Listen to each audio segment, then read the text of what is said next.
Good evening. How are you? Good evening. Okay. So welcome everybody. We've got our two speakers here and a whole lot of members. This is fantastic. And I'm really glad that you're all able to make it tonight. I see some folks are still connecting here. That's good.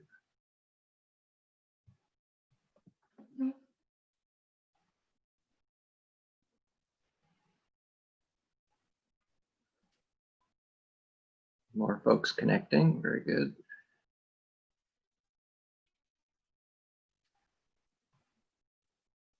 It's kind of funny when I see some of the static pictures, I look at them as if I expect them to blink or to move or something, because I've got some moving and some folks not moving.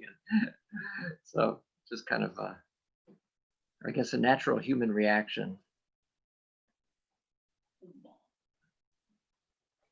So Seth, I see that you're on, and I think I saw your name for the group that was doing a Zoom meeting this afternoon too. Good.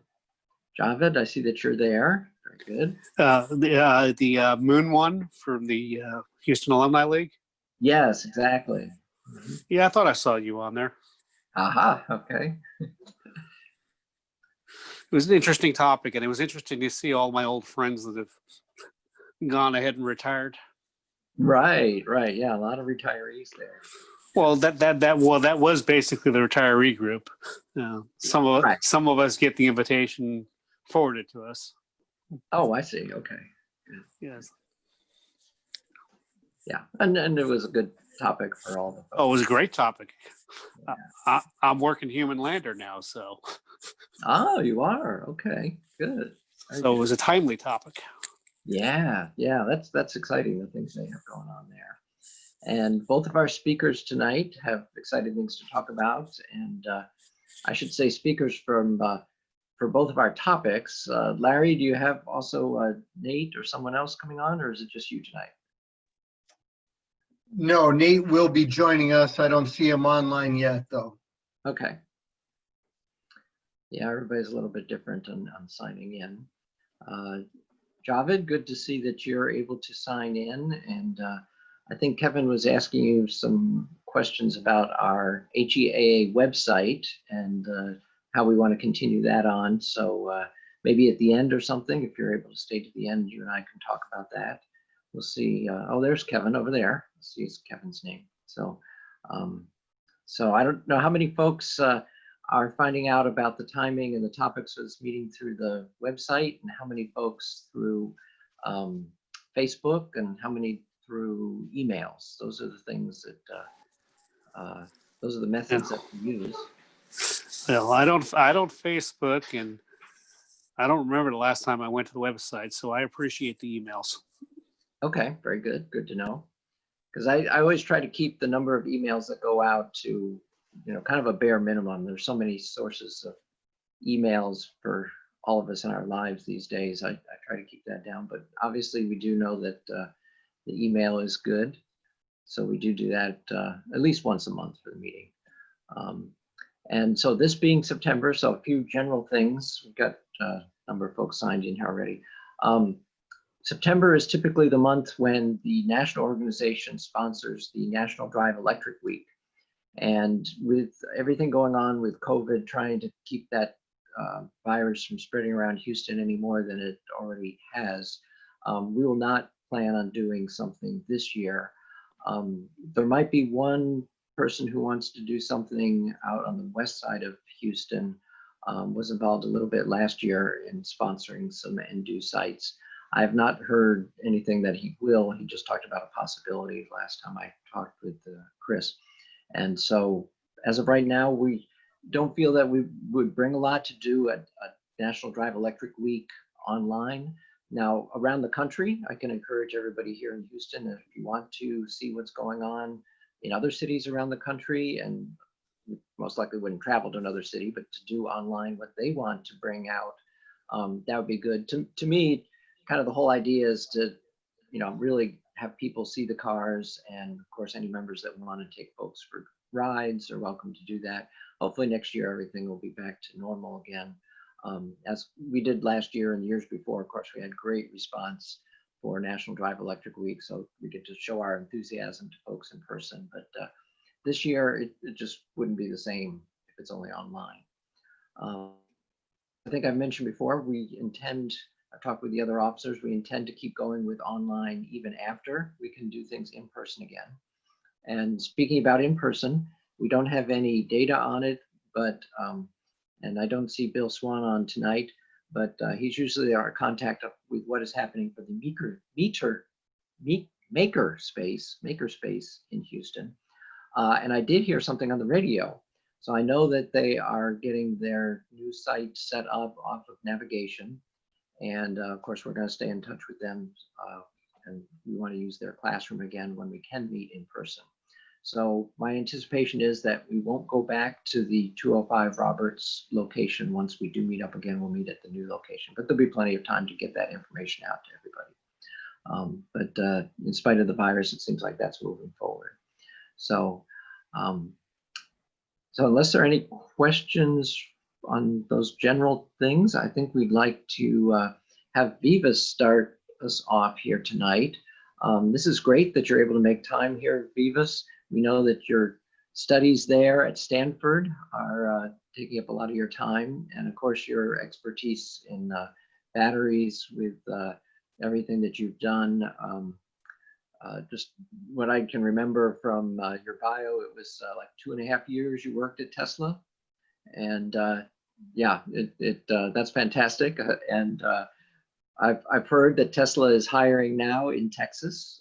Most everybody's probably heard that they've decided that Austin, Texas, right next to the airport, is where they want to build their next big factory, whether you call it a gigafactory or a terafactory, and that they intend to make the Cybertruck and other vehicles there. So yeah, your experience at Tesla that you told us about before is really good. And of course, everybody's going to be, I think a lot of people are going to be watching for Battery Day coming up. That's on September 22nd, is it, Vivas? Yep. Yeah, okay. I don't know if you're going to hit on that, but that's interesting. And of course, there's a lot of other companies around the world that are now working on batteries and improving battery chemistry. And one of the aspects of that is trying to get it more energy dense, and so thereby reduce the weight. And in November, we've got a speaker planned to talk about batteries in planes, electric airplanes. And we've got some speakers lined up for next month already. But tonight, talking first about batteries and then about electric buses and electric trucks with Larry and Nate is just really exciting to me. And so I'm real happy that we could have these guys come. So if there aren't any process questions or club questions for me, I'll turn it over to you, Vivas. Cool. Well, everybody can hear me, right? I can hear you fine, and I Okay. see some thumbs up and heads nodding. Yeah. Can you allow me to share my screen? Ah, okay. Let me do that then. That's not already.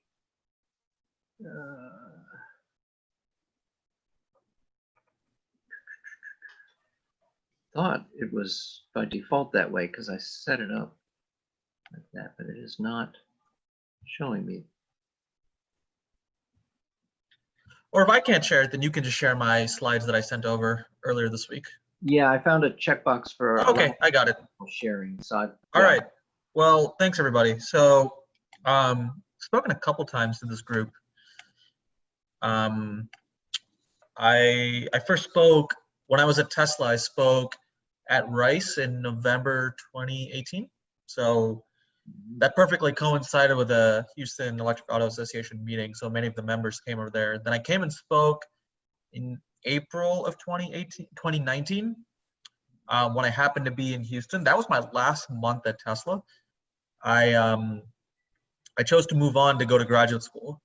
It was like totally with the support of all my colleagues at Tesla. I mean, you know, it was just it was a life choice. It wasn't anything bad about Tesla or anything like that. As a matter of fact, there's a good chance I'll probably go back even when I'm done with school in a year. So while I'm at Stanford, I'm also a part-time partner with this group called Benchmark Mineral Intelligence. So Benchmark is like a professional services firm based out of London. They're kind of like the McKinsey for batteries, if I can describe it like that. They do a ton of consulting work, data, market intelligence in the space. I used to be a client of theirs when I was at Tesla. And then when I was leaving to go to Stanford, I approached them and I basically said, like, look, I don't want to lose touch with the industry because this is the industry I want to be in. And they said, well, that's great. You know, your background in the industry is great, so you should come and join us. So it's been an interesting ride. It's been a wild ride to be with them, because the work that I do with them gives me exposure to the industry well beyond just Tesla. I mean, look, Tesla is a company that I love and they've done amazing things, but this industry is much bigger than one company. And being part of Benchmark, I mean, Benchmark counts basically all the major automotives and major battery companies as clients of theirs in some form or fashion. So it's been interesting to get a broad view of the industry through my work. And you know, what I'm going to talk through today for the next 20 minutes or so is just some background on how this industry is going. Deep dive on lithium specifically, because lithium seems to be a big sort of interest area. When I was at Tesla, I was responsible for sourcing all of Tesla's lithium, and amongst other things. Like, I sourced a few other things, but lithium is the one that I enjoyed the most, to be honest with you, and you will see why when I present about it. And finally, I have a few slides on the role of oil companies in this transition. I know it sounds a little strange to want to talk about oil companies in a presentation about electric vehicles, but oil companies do have a place, as we'll see. So starting off, when the Tesla Gigafactory was announced in 2014, they were the second factory in the world with the third factory in the world with over 1 gigawatt hours of yearly production. And now, correction on this slide, I made this slide 3 days ago and we had a data refresh yesterday. So now there's actually 167 battery megafactories with 2.7 terawatt hours of capacity that are being constructed in the world. And as you can see, there's some pretty recognizable companies in the bottom row. So CATL, which works with Tesla, LG Chem, which works with Tesla, BYD, which is kind of like the Chinese Tesla. They started as a battery company and now they make vehicles in the China market. If you go to major Chinese cities, you're very likely to see a BYD vehicle on the street. Samsung, SK Innovation, Panasonic, etc. And all of these guys are building capacity all over the world. However, behind the battery cell manufacturing is a much more complicated supply chain. So the applications all the way on the right-hand side is the electric vehicle, but it also is the energy storage device. And previously it also included the consumer electronics. So for example, the batteries going into your laptop or your iPhone or something like that. Cell manufacturing is what we just talked about. So all these different cell mega factories that are coming up. But behind that is all of these interesting steps that aren't usually talked about in the public. So lithium extraction, cobalt extraction, nickel extraction at the very beginning, that's just your general mining process. And you step forward into chemical processing. Now this is really important because you can't just take, for example, with lithium, like raw lithium out of the ground and put it into a car. There's a middle step where you have to make a specialty chemical that can be used for battery manufacturing. And once again, we'll deep dive on why that's so important when we talk about the lithium section.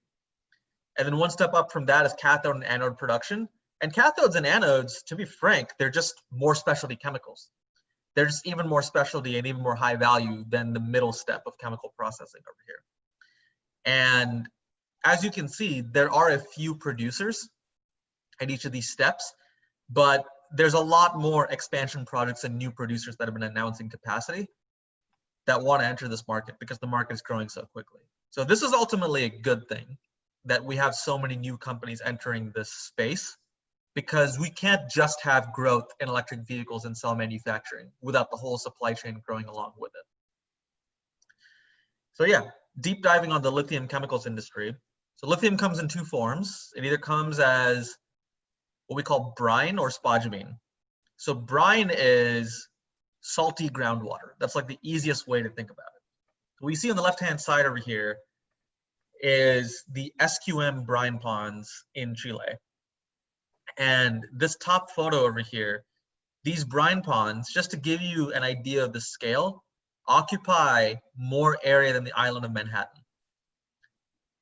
And I mean, what they're doing is they're pumping the groundwater into these ponds, and they're allowing the sun to do its work over about 2 years to just evaporate the water away, so that you have a hyper concentrated salt solution from which you can extract magnesium, lithium, potassium salts and sell those as various magnesium chemicals, potash, or lithium carbonate or hydroxide. On the right-hand side, you've got spodumene mines, and this is kind of like your traditional hard rock mine. I mean, when you imagine mining, I think you would imagine people blasting rocks and excavating out of the Earth's surface. And that's exactly what the right-hand side kind of looks like. You know, it's a big open pit mine. This specific mine is the Greenbushes mine. It's the largest lithium mine in the world. It's been in operation for 130 years, but they haven't used it for lithium for 130 years. So for about the first 100 years or so, this was a tin and tantalum mine. And this is actually this mine was a really big deal during World War II in producing the tin and tantalum that we needed for armor, basically, for the Western Allied nations. And then, you know, over time, as market needs changed, what was deemed valuable out of this mine also changed. Up until about 30 years ago, they were literally just throwing the lithium away. And now the lithium is the major value creator out of this mine. So the lesson over there is, you know, these projects take a very, very long time. And the best projects are not producing just lithium. They're producing all sorts of materials. Like on the left-hand side, they're producing the potash and the magnesium as well. And on the right-hand side, they're producing tin and tantalum along with the lithium. And I mean, these are multi-billion-dollar projects that take decades to build out fully. Lithium supply is highly concentrated in a small number of countries and companies.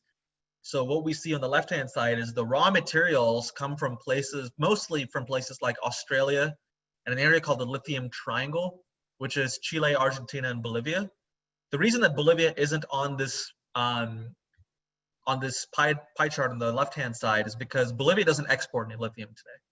And there's a few reasons related to that. It's actually mostly just politics. For like being the reason that they haven't exported lithium. They could be the biggest player on this chart if they decided to start exporting. And it's interesting, there's a presidential election going on in Bolivia right now. Lithium has become one of the biggest topics of discussion in that presidential election.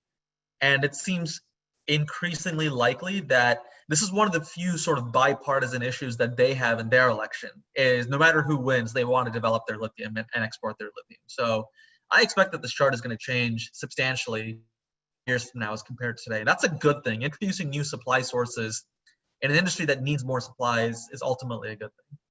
Now, we see on the bottom, though, is as much as Australia and Chile play a huge role in the raw material supply, the chemical supply is dominated by China.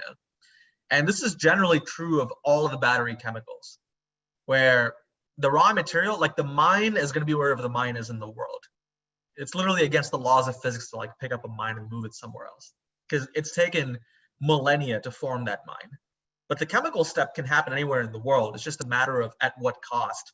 And China's done a good job of attracting a lot of the battery supply chain to invest within their borders because, number one, they can just do it cheaper. And number two, they have an insatiable demand for batteries because they have an insatiable demand for electric vehicles. 1/2 the electric vehicles that are sold today are sold in China. So it is partially by design that the supply chain is so concentrated within the country's borders.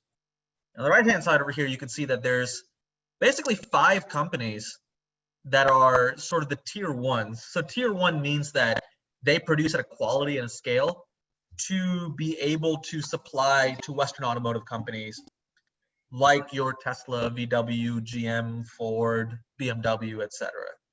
Your tier 2s and your tier 2s over here are going to be supplying to people who are making like electric buses or electric 2-wheelers and 3-wheelers in India or China or Brazil, where the quality threshold just doesn't need to be that high. And then tier 3 is more like what you find in your iPhone. So on the note of iPhones, funny story, fun fact, there's actually more lithium in the glass than there is inside the battery. So yeah, so lithium is used for more than just batteries. Yes, batteries are the main consumer, but they're also used for glasses and ceramics. And so that's where the tier 3 goes. It goes to those other applications as well. And I've heard of Gorilla Glass, and of course, a number of the companies advertise they've got really tough glass. And I've kind of wondered, you know, normally silicon dioxide is glass. What do they do to it? So now I know the secret's lithium. Yeah, it's lithium doping. Exactly. One of the concerns that we have with these big 5 companies, though, and you know, this kind of goes back to what we said a few slides ago, which is the whole supply chain needs to grow. Well, 5 years ago, all of these companies said, okay, electric vehicles are here to stay. Tesla's proven the model and VW is making all these investments. So let's invest alongside them. And the light blue is what they said they were going to be building by this year. The dark blue is what they've actually produced this year. And as we can see, a couple of them have done pretty well. Like, to be frank, it's the chemicals industry. I mean, this being Houston, I feel like many of you have probably either worked in chemicals or know people who work in chemicals. It's hard to build fully nameplate on time. It's just the reality of this industry. So somebody like a Ganfeng or a Livent is what you expect to see, where if they can get even to about 80% of what they promised, that's actually pretty good. That means they're pretty well on pace, but the others are really struggling. And even if you look at this, like Tianqi is about to go bankrupt. Livent is producing well, but they're kind of a prime takeover target at this point from another chemicals company. So, you know, promises made are not necessarily promises kept in chemicals in general, but it is especially tough in this segment. The process is also not easy. Here's just an example of a flow sheet that's needed. And once again, this being Houston, many of you can probably talk about this better than I can, but the high level point that I'll make is each of these boxes basically is a machine that costs like $50 million to operate at scale, with, you know, sustaining capex of millions of dollars a year, with people who need to have specialized skills in order to operate them. It looks a lot easier here on a lab scale than it is at an industrial or commercial scale. So that's just another thing to keep in mind. It's very hard to make this. And you might be thinking, well, yeah, like making cars is hard as well. You've got 2,000 different parts. The difference is making cars is mostly a mechanical process versus making these are a chemical process. As the name would imply, making lithium chemicals are a chemical process. You know, that's not a big insight, but it actually is, because in a mechanical process, it's a mechanical process that's been optimized over 130 years versus this at a large scale has only happened for about 5 years now. And there's just a lot that can go wrong with a chemical process that is hard to optimize from an engineering standpoint. So even if you do this well, even if you get this working, you spent like $1 billion and you've got a plant up and running that can produce 40,000 tons a year of lithium, you still got to go through a process of qualification before your material can be used. And the qualification process is not easy. It takes, you know, like this right here is the absolute best case scenario from a tier 1 battery cell maker, where it can take them 6 to 8 months to qualify your material. But in reality, this process can take like almost 2 years. And what you're doing is you're making sure that the material is fit for purpose, that the material can meet the specification, the high quality threshold that you need. But you're also making sure that the factory that's producing it is performing at a high level of reliability as well. Because if you're building cars predicated upon getting stable supply from one of these plants, and the plant goes down, your car factory will go down with it. I mean, your car factory won't like cease existing. It'll just stop producing because it won't be getting its raw materials. And if it stops producing, well then, you know, that's millions of dollars lost per day. So these supply chain bottlenecks are a really big deal across supply chain. I mean, I worked in Tesla's supply chain, and we actually spent, like, the way that our team was structured is we had commercial leads like me, where I just go around the world and negotiating the contract. And then we'd have technical leads Like I had a counterpart and his whole job was just to do these qualification audits to make sure that the suppliers were able to keep meeting the demand and were investing in their maintenance and reliability and in new capital equipment to make sure that their factory didn't go down. And if their factory went down, then all of a sudden it was like, you know, code red, everybody flew there, everybody tried to get them up and running again. And this was true of like everywhere within the supply chain team. Every single team, even the people who did like automotive paint would have that.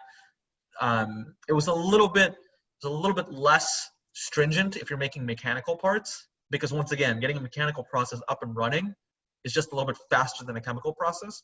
But this is true of the other automakers as well. Other automakers, I've met like the people who are doing the job that I formerly had at the other automakers, and they also face these same struggles.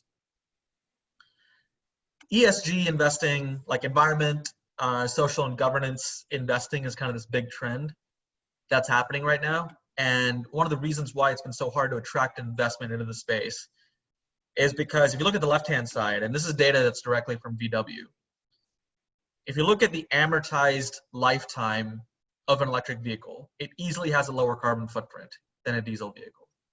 But this dark blue part, which is the carbon footprint at the point of manufacturing, is nearly double for an EV as compared to a diesel vehicle.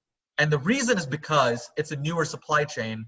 The biggest point of contribution to this dark blue part for EVs is the battery supply chain. And there's just a lot of concern right now over making sure that the battery supply chain, whether it be lithium or nickel or cobalt, can just become cleaner in terms of using cleaner electricity sources, operating in countries with reduced corruption, paying their workforce living wages. Like, I mean, these are topics that in the US, like we're a really modern country and like we've got laws around this stuff, but you go to a place like the Democratic Republic of Congo that has 80% of the world's cobalt, and some of these things just aren't the same. So it's just been a big point of concern within this industry. And, you know, as you can see on the right-hand side, even within lithium, there's a huge difference between the carbon intensity. And, you know, if you guys want to drill deeper on this, my friend actually wrote this report on the right-hand side. So, you know, if it's of interest, I can have him come and speak at a future meeting or something. But yeah, I mean, we talk about how there's brine and there's spodumene, and the brine is almost a third of the carbon footprint as the spodumene. And you would think, well, that's great. But what this chart doesn't show is the fact that the brine is so much more water intense than spodumene is. So, you know, there's just big environmental concerns in the supply chain. There's just a lot more engineering and innovation that needs to be done to make sure that the supply chain can keep up with the demands that consumers and investors have. And finally, I think, you know, this is something that we talked about earlier. Billions of dollars, decades to build mines. Chemical processes are very hard. As you can see on the left-hand side, there's a huge mismatch in the timelines to create each of these supply steps. Right now, most of the capital is flowing towards the very end, which is the application to cell manufacturing. There's just not enough capital flowing in the middle steps, and mining the chemicals in the cathode. And the net result of that is what we see on the right-hand side, which is that there's going to be a severe shortage of these materials by the mid-2020s, unless more investments are made today. I started harping this message back in 2016 when I was at Tesla. Here we are 4 years later. You know, I'm at a different employer, and I'm still saying the same message, except this time with data to back it up. And still the industry is not keeping up with it. So I'll be honest, like what you see on the right-hand side, like it scares me. It should scare every automaker. It should scare every battery player out there, that the lack of availability of these materials is going to hold back this industry in the future. Now, where do oil companies fit in? Well, about a month ago, Tesla surpassed the market cap of ExxonMobil. It was kind of a big moment of celebration, which is why I titled this, Oil Companies Are In for a Crude Awakening. So transportation accounts for about 55% of oil demand. A lot of chatter out there is about how, well, oil companies will be here forever because oil isn't used in just transportation. And that's true only 45% of the time. And so what you've got is a situation in which the number of vehicles sold per year is either staying stagnant or going down. For example, 2 years ago, 110 million vehicles were purchased Last year, 93 million vehicles were purchased. This year, because of COVID, that number is probably going to be even lower. And yet the number of electric vehicles is rising every single year. It's basically doubling every single year. So what does that mean for vehicles that consume petroleum? That means that they are shrinking even faster than the market is shrinking. So it should be of really big concern to oil companies when they see that 55% of their materials goes towards one sector in which they are the fastest shrinking segment. And, you know, once again, the argument can be made of like, well, not all oil goes towards like consumer cars. There's so much that goes towards fleets or air travel. Well, yes and no, because on the right-hand side, as you can see, road diesel and road gasoline is more than 75% of what is consumed. So once again, like this should be of really, really big concern for any oil company. Electrification is a very real trend, and I'll give them credit. I mean, Shell, BP, Total have gone out and made moves in investing in solar and investing in batteries, investing in wind. So it's not like they're completely asleep at the wheel, no pun intended. But you know, Houston is kind of associated with being an oil town, and that's kind of the reason why I thought it'd be interesting to sort of bring up this discussion point of just how exposed oil companies are when it comes to this. And that simply changing the portfolio more towards petroleum chemicals or specialty chemicals isn't going to be enough to guard against some of this tailwind that's happening in this industry. What else is also happening is it's becoming harder and harder to invest in oil. And as you can see on the right-hand side over here, so, you know, an internal rate of return is kind of what you would use to justify the investability of your project to any investor. And the internal rate of returns are rising across the board for coal and oil. And, you know, if some of these ESG concerns get solved with battery chemicals, we think that the incremental dollar will not be flowing towards oil and gas investments, and they'll be flowing towards the investments in the battery chemical sector. So there's another sort of headwind against the industry right there. And finally, generally speaking, up until 5 years ago, you would have a big correlation. When oil prices got low, auto sales were high. Oil prices have been pretty low now for a while. And yet, once again, we see big demand destruction happening within the oil sector for transportation. So some of these industry dynamics have changed quite a bit for the oil and gas industry. Now is the time to react. And what I would love to see happen is for somebody like a Shell or a BP to go out and to buy a lithium chemicals company or to buy a cobalt chemicals company.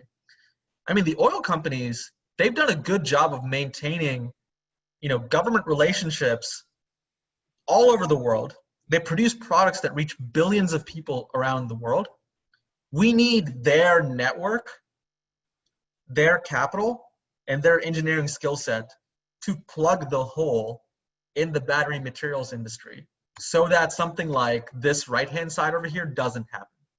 To me, it seems like a natural win-win. And like I said, we're seeing a lot more action. So back in 2016, when I first started on the team at Tesla, I mean, I would see like oil companies at conferences, at just like energy conferences, and they just like had no interest in talking about electric vehicles. They just didn't think it was real. And now oil companies are actually personally my biggest clients in this space because there's so much interest in learning about investing in batteries and electric vehicles. So it's amazing how quickly the tune can change. All in all, you know, I think that oil companies very much have a place in our industry, and I'd love to see them participate more in this industry as they transition to being more energy companies and chemicals companies rather than companies that just produce dinosaur juice. So anyway, there's my contact information. I know that there's been a couple of questions that have been asked in the comments, and I'll start off with those, but you know, feel free to just kind of keep sending me questions and I'll answer them until I get cut off by Dave. All right, Okay. Sounds good. And yeah, I noticed questions coming up there in the chat. So we can start with those, and of course, anyone can chime in with live questions too. What is the danger of a lithium cartel forming? So, I mean, it's already formed. Like the lithium cartel is already, like those top 5 companies.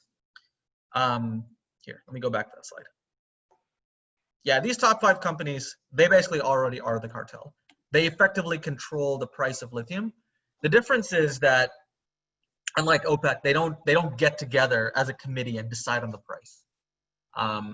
But they kind of track each other's moves pretty closely. Lithium isn't traded on a public exchange like the London Metal Exchange. And so because of that, the prices are still sort of set counterparty to counterparty. And so you will see some major deviations sometimes in prices between these companies. But the reason for the deviation is they're trying to cut each other off. And as we get more liquidity in the market, we do expect that if this oligopoly continues where these 5 companies control 80% of the market, yeah, you're probably going to see a situation in which they effectively start to behave like OPEC. What are the environmental effects of heavy mining? I think I talked a little bit about that when I did my slide on the carbon footprint. What is being done to minimize these potential issues? To be frank, the biggest thing that can be done, ironically, is to replace coal as their source of electricity for most mining with batteries and solar. It is super politicized. Like, you would not believe how politicized it is to get rid of. I mean, can you imagine like getting rid of coal miners is already such a big talking point here in the US. It is just as big, if not a bigger talking point in countries where coal mining is probably like one of the only industries out there. Like in Australia, it's such a huge point of contention where everybody knows the answer is to deploy solar and storage to get cheaper electricity and to offset the environmental effects of heavy mining. And the job losses are so politicized that it won't happen. I can see both sides of the argument. I mean, I've been involved in some of these government level conversations. The incentive of politicians and lawmakers is to make sure that people are employed. So I can understand why there's not an overnight shift. There also shouldn't be an overnight shift. I mean, electricity grids and industrial power also take decades to formulate. These are not going to be overnight shifts as well. Recent Houston Chronicle article. Great, thank you for that. As of today, and there'll be more than 2 million. Yep. Are new battery techs that don't use lithium going to short circuit this whole problem? Well, it's called a lithium-ion battery because it uses lithium. And if you're wondering, you know, are there better technologies out there that can replace the lithium-ion battery? I'll just point to this chart. Can you imagine being the CFO of these companies? You just signaled the market and you talk to your investors and your shareholders and you said you're going to deploy billions of dollars on lithium-ion batteries. And you've already kicked off construction projects. You're going to want to depreciate these factories and these lines before you switch over to any new technologies. Lithium-ion batteries, it's taken about 80 years of development to get here. Like the first lithium-ion batteries were made during World War II. And the first commercial lithium-ion batteries were in the 1990s with the Sony Walkman. And it's taken about 30 years of commercialization to get to this point where you can have them be the basis for grid-scale storage and electric vehicles. There's not going to be a technology out there that just comes out of nowhere and displaces the lithium-ion battery. Other technology will have to go through the same development curve of lab scale, pilot scale, industrial and commercial scale.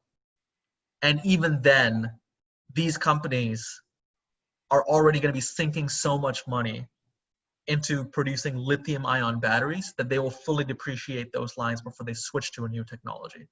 So look, 10 years from now, it's not like lithium-ion is going to be the only game in town.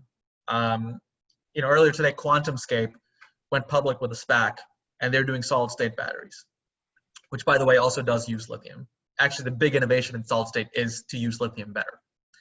So lithium-ion is going to be the only game in town, but lithium-ion will still be the major game in town 10 years from now. Informal cartel, create a new system that makes current one obsolete.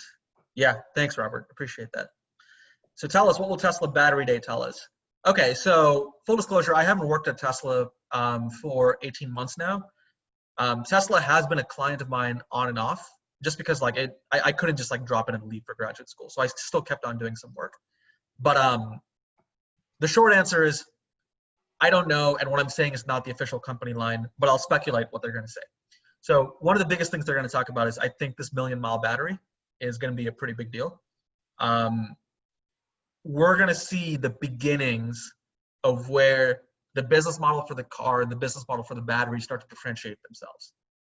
I think that in the future, I mean, I say this is already true for my Model 3. Like, I'm going to hold on to my battery pack 10 years from now and replace the car body, because the car body's gone out of style, but the battery pack is still going to be able to run for 20 more years. And it's going to get even better with a 1,000,000-mile battery. So we're going to see some of that. What we're also going to see is the future evolution of the anode. They're going to move away from graphite and doing more sort of silicon doped graphite. They're going to talk about making battery cells in-house. They've already hinted that Austin will be their own battery cells, that they won't be partnering with somebody else, which would be honestly a pretty good move for Tesla at this point, considering that they're already the single biggest consumer of battery cells in the world. And they're also going to talk about supply chain. Like, I'm expecting that a chart like this on the right-hand side will definitely be shown at Tesla Battery Day. And, you know, it's the same chart is true for graphite, for cobalt, for nickel. And if I don't hear about it, then I will ask about it. You know, I'm going to be there. I will ask about why they haven't talked about supply chain, but I expect that they will talk about supply chain.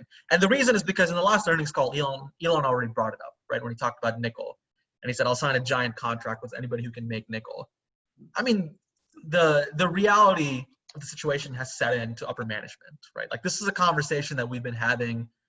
I mean, I started having this conversation in 2016, and the conversation was happening even before I started having this conversation in 2016 within the company.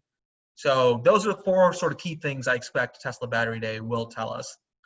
I think it's going to be really different. I don't know if you guys watched Autonomy Investor Day. Autonomy Investor Day was like a 8-hour bonanza, basically. I actually expect Battery Day will only be sort of a 2 to 3 hour thing, and that it'll be a lot more straightforward. The kind of dark horse for me is Jeff Don going to come and present. I think that would be really cool. Some of the work that he's been doing with his battery lab on behalf of Tesla, but I don't know. So anyway, I'll be as excited as you guys are. I'll be there. It'll be fun. Yeah, Alternatives like the chemistry, some Jeff Don, that'd be really good. Yeah, to see. Yeah, a chemistry lesson from Jeff Don would be really cool. Yeah, you Okay. mentioned the nickel that Elon mentioned at his last meeting. So is nickel really more difficult than lithium for him to get? Yeah. So once again, it's not a question of finding nickel. It's a question of the second step right there of the specialty chemicals. There's a ton of nickel in the world. Mhm. There were 2.5 million tons of nickel mined last year. And like 2% of that was used for electric vehicles. Mhm. But not all of it can be used to make these specialty chemicals, and there's not enough specialty chemicals supply out there. Mhm. So that's what maybe Elon kind of really meant. And yeah. that's the conversation that's happening in the background. Yeah, And that's what I hope that they'll do a little bit more of a deep dive on. Yeah, so to get it ready for this use, like we kind of saw the same thing with solar cells. Of course, the wafers originally came from the electronic chip industry, and then they just took, you know, wafers from that industry and started making solar cells out of them, and solar cells were high priced, and there wasn't that much material available because they're kind of like you're talking about the third tier, you know, somebody down the list of possible customers, and now I believe there's more silicon wafers used for solar cells than for electronic chips around the world. Yep. Any Sorry. last questions?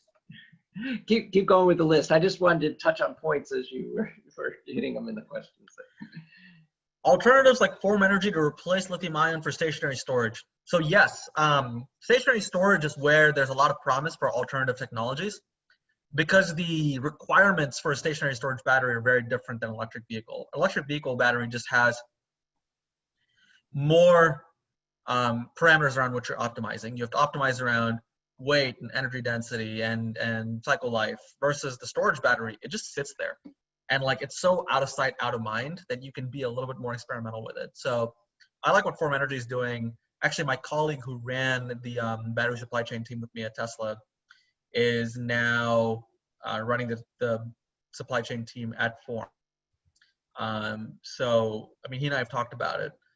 And a 150-hour duration battery seems like totally amazing. I don't necessarily know if you really need a 150-hour battery. It's kind of absurd to have 6 days of power, but you know what? They've done the research, I haven't. So the answer is yes. Something like a Form Energy, it would be great to see them in stationary storage. Don't expect a lot of innovation in EVs yet. Stationary storage and consumer electronics is probably where you're going to see a lot more of that innovation. So I see that capitalized. So Form Energy is a particular company, and they have. Yeah, Form Energy is a particular company. Okay. Have you heard that the Tesla Powerwalls are being backordered? Is this due to the material supply chain issue you're referring to? No, it's because the batteries that are being manufactured are being preferenced for vehicles rather than Powerwalls and Power Packs. That's not like an official company statement, but it's just like a general reality of the world of batteries is using batteries in electric vehicles generates cash flow faster for you. So most people tend to use them for vehicles more than use them for energy storage. Okay, I see Robin Friedrich put the Form Energy link on there. Very simple. Thanks, Robin. So yeah, we'll check that after this meeting. Very good, thanks. We are thinking about electric land vehicles. What could be the potential demand when aircraft and watercraft electrify? Okay, so watercraft is already electrified.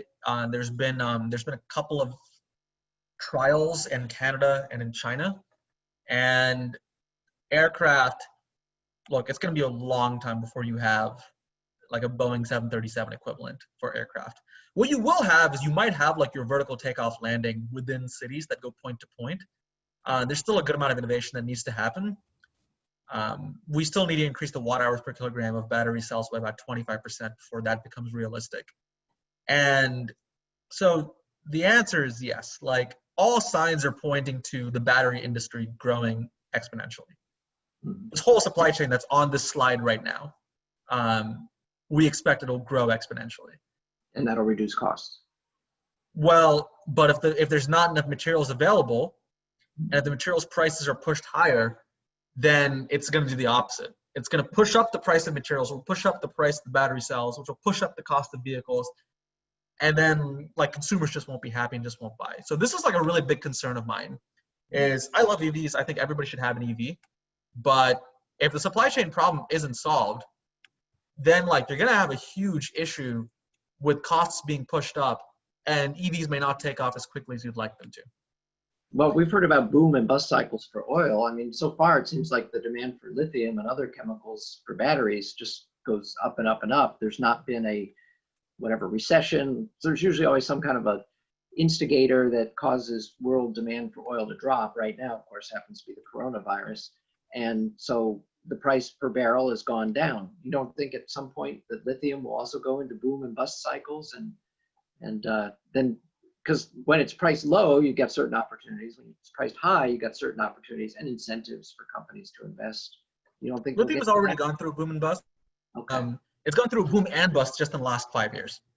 The problem is now, like that was holding supply and demand growth pretty constant, but now the demand growth is just so fast outpacing supply that once again, without any more investment, you're going to see a huge price spike in these materials by the mid-2020s, which will not be good for the consumer. So anyway, it's 7:20. Yeah, I'm gonna do this in the comments. I'm gonna send a couple of videos of pretty long form talks that I gave on this subject. I think the first one will be particularly entertaining, and the second one is a little bit sort of more academic in nature that I gave at Stanford. Just that way, like I know this was kind of a short time. If you guys want to see a little bit more about this industry, that way you're welcome to do so. But yeah, you know, thanks for third time I've spoken to Houston Electric Auto Association. I'm really happy to keep doing these, and you know, I appreciate the support. I gotta say, so I spoke at Fully Charged Live. This is the last point I'll make. I spoke at Fully Charged Live back in February, and it was really cool to see a lot of familiar faces from this group out in the audience when I was speaking. So you know, keep doing the great work with the community that you guys are doing. I don't live in Houston right now because I go to school at Stanford, but Houston is still my hometown. And it's really nice for me to see that there's people in my city who are so passionate about the subject. So thank you for all the work that you guys do. Yeah, well, thank you for what you've done tonight for us. Thank you very much. Yes. Yeah. All right. So those links will be there, and we will be putting those links as well as this recording on our HEAA website. So that'll be available for folks. And yeah, I haven't started using it yet, but I see James Taylor there is giving the little applause emoticon there. Very good, very good. Yeah, that's one of the strange things about when someone's presenting via Zoom. You don't get that same kind of live audience reaction like when you're in the room. But we appreciate it, Vivas, and we'll be looking at those links. All right. And I see Larry's turned his video on there. Yeah, good evening. Can you hear me? Yes. In fact, I see your name under 2 pictures now. Nate, you never looked so good. Yeah, I was gonna say, Larry, you're looking good. That's right. Okay. And so with that, these guys are both with Lion Electric, and we really appreciate you coming and joining us here tonight. So we here in Houston, of course, as Vivas had mentioned, if you heard that, know that there's the reputation of Houston being the oil town. And in a way that's true, but there's a lot of us here in town who also are just real interested in everything that's electric, and then of course improving lives for our kids and things like that, which of course your school buses certainly contribute to. And so we really appreciate you taking the time to come and talk to us here in Houston. And with that, I will turn it over to you guys to talk, whichever one of you would like to talk first. Yeah, can I share my screen? Yeah. Okay. It should allow you to do that because we have multiple participants can share simultaneously selected. So you should have that capability. All right, I see your screen. All right. Let me,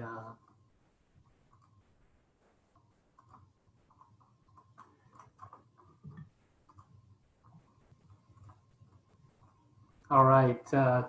Thank you for having us this evening. We're always excited to talk about electric vehicles, as you can imagine. And Larry reached out after you had invited him and asked if I would participate and just give you an overview of what Lion Electric is doing. We are a company, both Larry and I work for Lion USA. Our parent company is out of St. Jerome, which is just north of the city of Montreal, and our main factory is there as well. But things have been moving incredibly fast for Lion Electric, and as well as medium and heavy duty EV. That is what we are, is a medium and heavy duty manufacturer of, we're most well known for our school buses.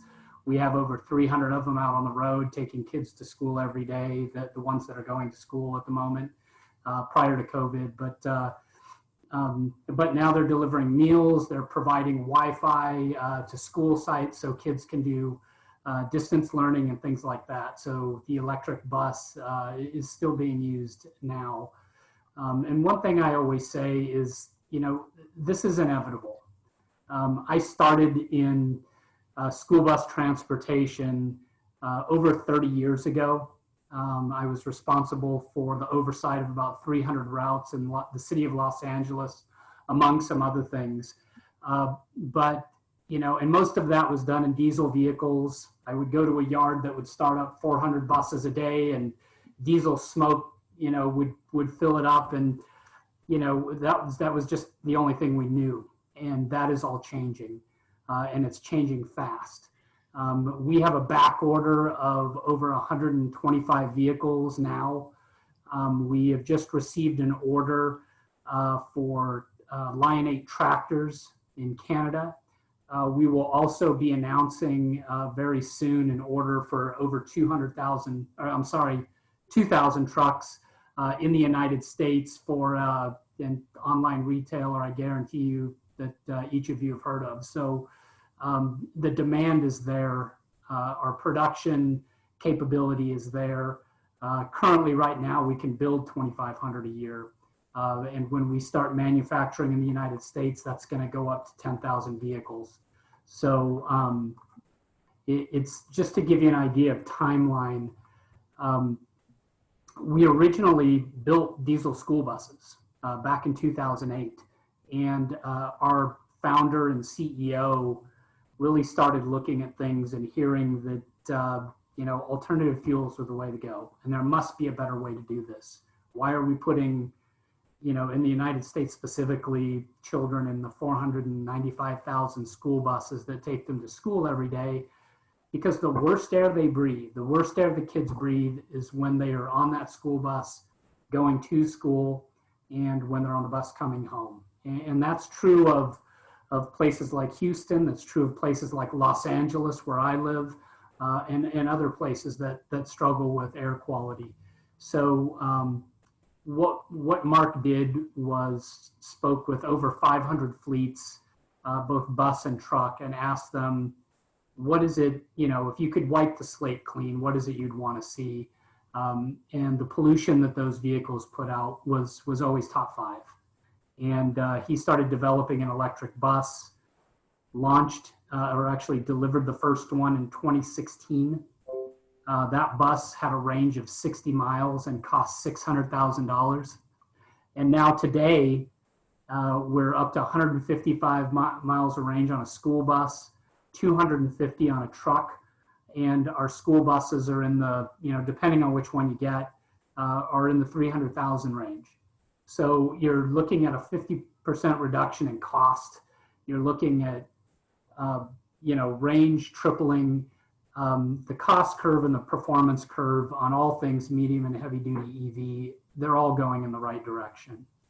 And just looking at what's coming before us, we're adding a bigger school bus, a bucket truck, a tractor will be delivered in the Q1 of 2021.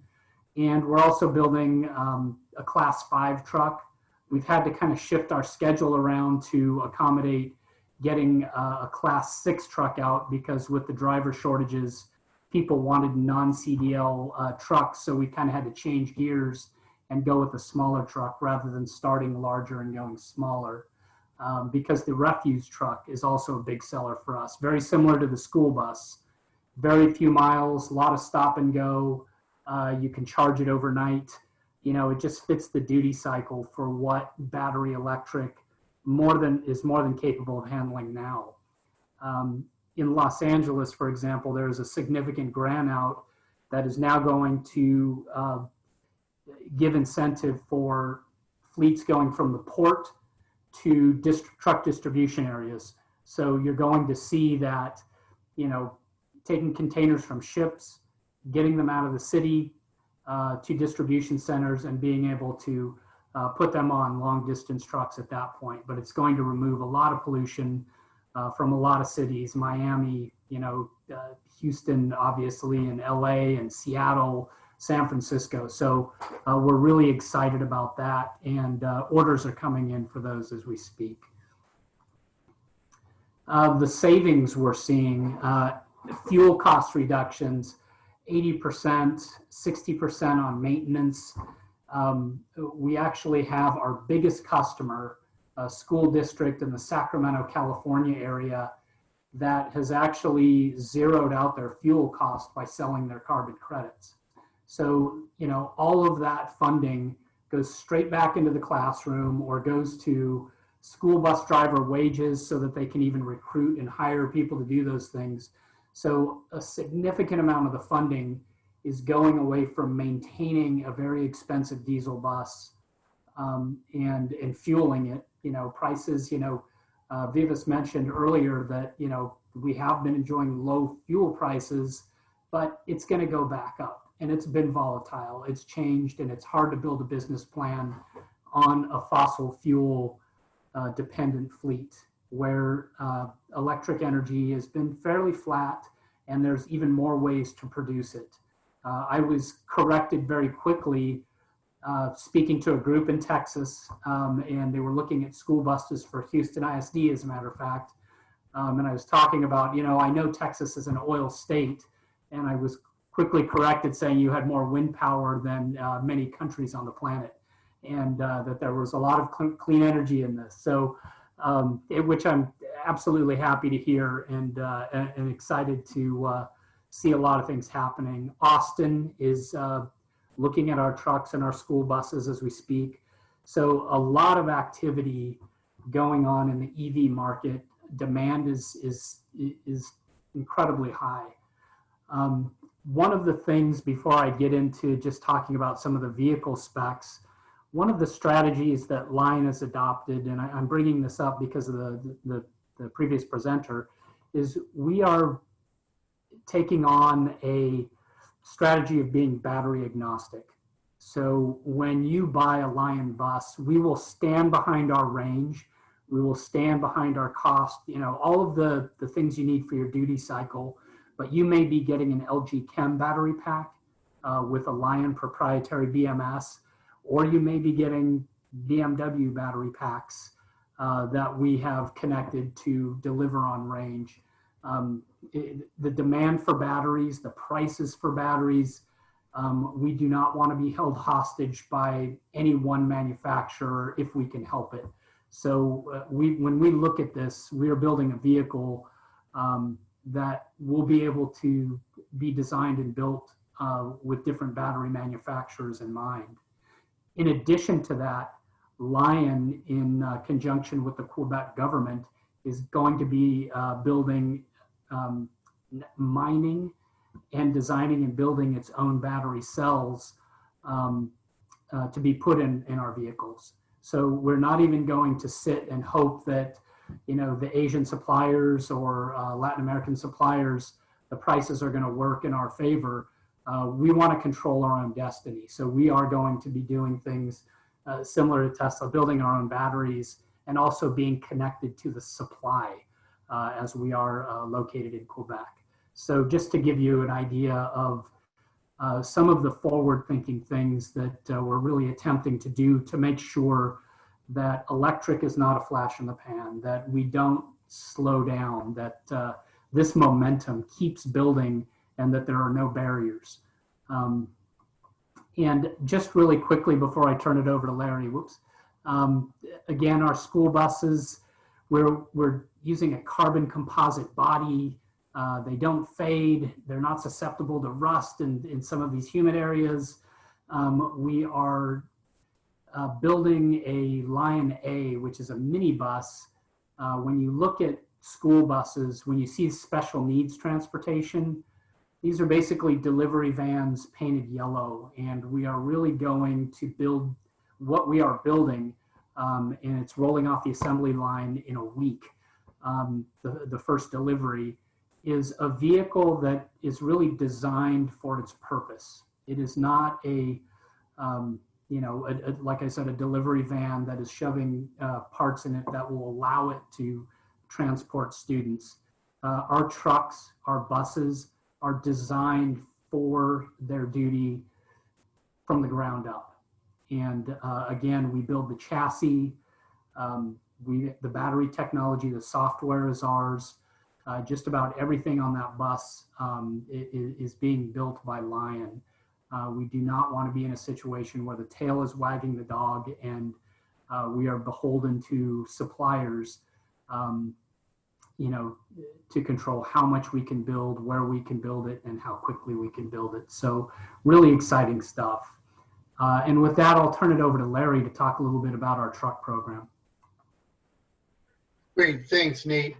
Hello, everybody. My name is Larry Brassfield, and I'm the regional sales manager for Lion, focused on the Mid-South territory. And it's really not even an 80-20 and 90-10 business plan for me. 90% of my efforts are focused on Texas, and then the other 10% is the surrounding 5 states.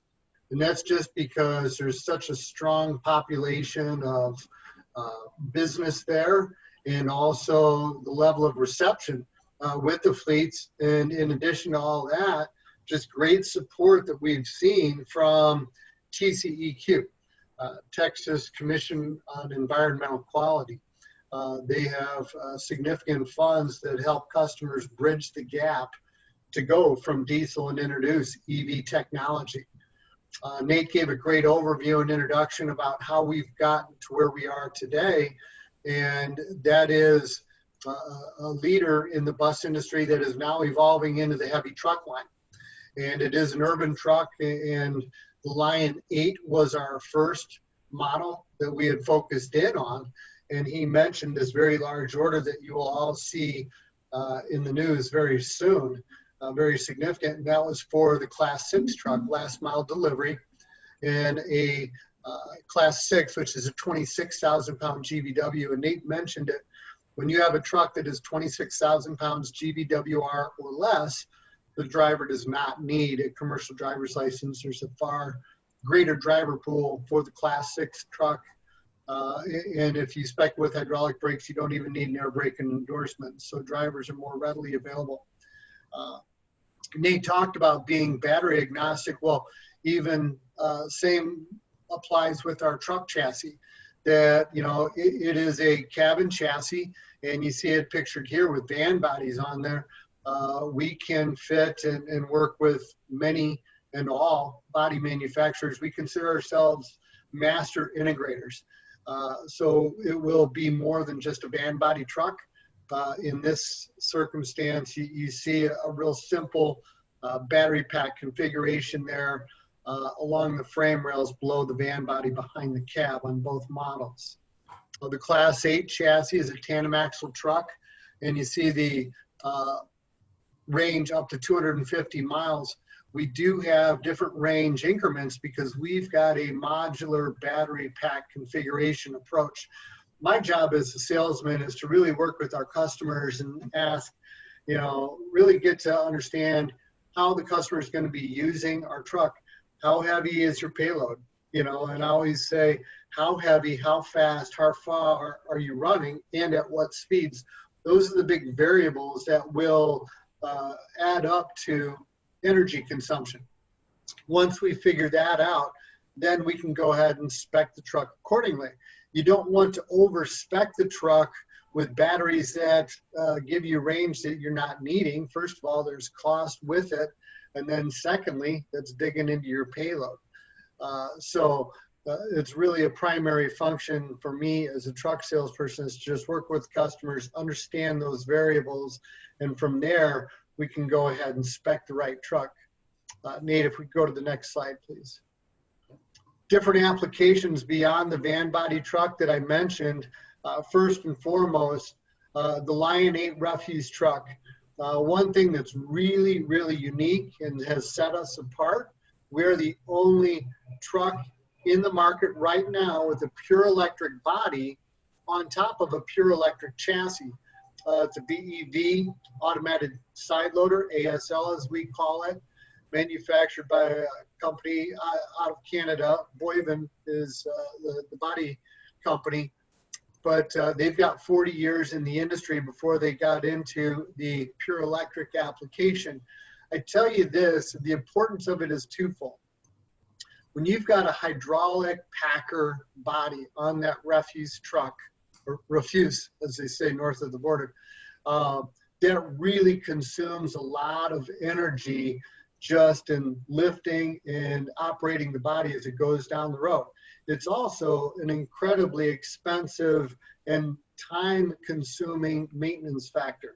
So when you can reduce or eliminate the hydraulic there, go to pure electric, you improve the efficiency, and you also decrease your maintenance costs, which are really a big portion. You know, that really is the crux of our value proposition.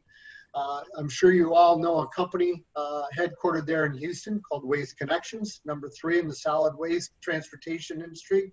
We had a press release go public in the last 2-3 weeks where they bought our first 2 pure electric side loader trucks. And we're really excited to be working with them going forward as they pilot those trucks and prove that out. Beyond that, you see a bucket truck. Aerial lift is the correct nomenclature for that. Gross vehicle weight range of 54,000 there. It's probably going to be a 56 or a 58,000, but you've typically got about a 16,000 pound front and then a 40,000 pound rear, which would give you the 56,000 GVW. Those trucks normally do not run a lot of miles. The energy consumption would be coming in the movements of the aerial lift, the bucket up and down. throughout the day. Typically, they go out to a job site, they sit, but whether they're replacing lights, or working on overhead lines, or in tree applications, that's really where this truck would work and work very, very well. You also see a utility truck body there, and we're really, really excited about the tractor, the Class 8 tandem day cab. As you look at that, you might think that that's a sleeper, but it is not. The reason there is the battery packs run vertically back of cab. One other thing I'm sure you're noticing is the cab forward configuration that we've got in our trucks. In the diesel truck world, they call it a cab over because the cab literally sits over the engine. Well, we don't have one. So it is a cab forward. The thing about the cab forward configuration, and the reason we very specifically designed our truck for that, is it gives best in class visibility. You can actually have somebody stand in front of the truck, touch it, and be visible from the driver's seat. So it is a very safe vehicle to operate. Next slide, please. Nate, you want to take it from here? Sure. One of the things we've done is expanded our main factory. We are still doing some analysis on where our American site will be, but it will be larger than even this factory. You see a lot of school buses being built, but if you were to take a picture of it today, you would see a lot of trucks being built in this factory. And what we've had to do is triple the size of the factory and add an assembly line or a manufacturing line specifically for our truck bodies. And then we have two separate ones for our different lines of buses. School buses are still the top seller. When you look at what Lion is doing, and the reason that we're growing so quickly is, this is all we do. All we do is electric. We're not trying to sell propane or CNG to anybody else. We are solely focused. We are all in on EV. And, when you look at some of the companies we're competing against, especially in school bus, we're talking about Daimler and Thomas Built Buses. Bluebird is on a Ford chassis. Both of those have legacies dating back to 1927 and 1917, International, Navistar, and we're selling more vehicles than all of them combined at this point, and have done it sooner, and the technology is so far in front. And I credit that to the fact that we are an EV vehicle company. We do get requests from legacy customers wanting a diesel bus. And we do have some agreements where we may have to build one bus that is diesel, but we don't do it anymore. We just don't do it anymore unless we absolutely have to. So when you look at this factory, and again, today, right now, 2,500 vehicle capacity to build. This one will grow up to 10,000 vehicles. And we will be doing that in the US by 2024. So we will be building sooner in the US, but we will be at a 10,000 vehicle capacity by 2024. So very exciting stuff. Part of this includes tech support, training. We have a classroom there that we can bring people into that they can go and learn how to maintain the vehicle, learn how to do some final stage assembly where we're doing that in the US. We do have locations in Albany, New York, Sacramento, California, Los Angeles, California, Seattle, Washington. We will soon be in Florida as well. So we are expanding very quickly to, essentially wherever we have that critical mass of vehicles. We are putting service centers there, mainly for training. It's less for maintenance and service. It's more for training these fleets on how to, perform what limited maintenance there is to do on these. They can do it locally. So really, and also parts supply. There are things that, these vehicles may need. So very exciting to see that growth. One of the other things that we are doing is, and we've just launched a division called Lion Beat. One of the things that keeps me awake at night is, it's not even the batteries, it's not the vehicle or their capability or our ability to build them. It's whether these, various jurisdictions will be able to keep up when it comes to charging infrastructure. We've seen a lot of great announcements about some, light duty chargers, but when you're talking about, a fleet buying, and there's a grant in California where they only want to see 50 vehicles in chunks of 50 vehicles. That's a lot of energy for a single fleet. Our largest customers, I mentioned before, we just delivered another 10 vehicles, and they have different brands, but they are up to 65 electric school buses in one site. So when you start talking about charging, how the grid is going to handle that, that's really the part that keeps me awake at night about what we're doing so effectively now, is getting infrastructure set up. Lion had no plans to sell charging infrastructure, be infrastructure consultants, but we have to. There really is a vacuum there when you're talking about medium and heavy duty, and having these fleets ready to receive these type of vehicles, especially when you're talking about trucks where you're going to have 2 charging ports on a single truck that will do DC fast charging simultaneously, or level 2 and level 3, depending on what their duty cycle is. We really try to make our vehicles scalable when it comes to charging, and also batteries. You don't have to buy the full spread. It's not a one size fits all. We've taken a very modular approach, a very customizable approach with our vehicles. So again, Lion Energy has just been something that we've had to do to help customers get ready to charge the vehicles that we're selling them. So there's a lot of that. And another thing we're doing is telematics. It's nothing new to transportation. However, with districts or truck fleets receiving incentives, there are reporting requirements associated with a lot of the incentives out there that have already been issued, and some of the future ones. And we are designing our vehicles so that reporting can happen directly from the vehicle with very little effort from the fleet operator to report on the performance of the vehicle, but also to report on the health of the vehicle down to the module level. So what we're hoping to get to is the vehicle will tell you that there is a potential failure coming up with a component, whether it be a water pump or whatever it may be, so that you can be preemptive with repairs, which is only going to make that percentage of maintenance savings go up. You're not sending a hook to go get your vehicle. You're not breaking down. You're dealing with these things preemptively. So really exciting to see.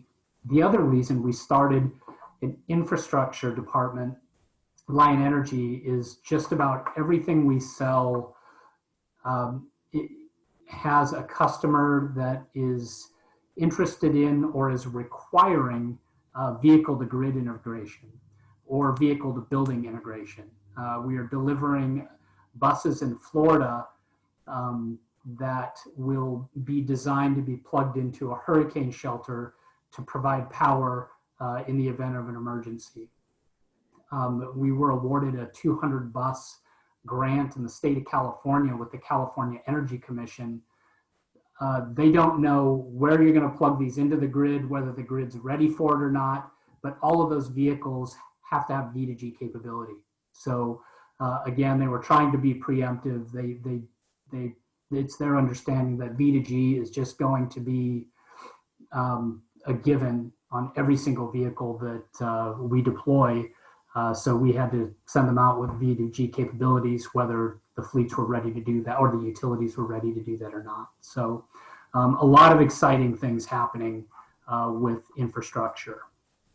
One of the other things we're doing, and again, this was not a business we were trying to get into, but grant management support. If somebody is interested in buying a vehicle, it's not, I'll take one, what's the price, deliver it to me. It's a very complicated thing to buy an EV vehicle, and we try to make that as simple as possible. We give you all of the grant support, help you with infrastructure, telematics, service.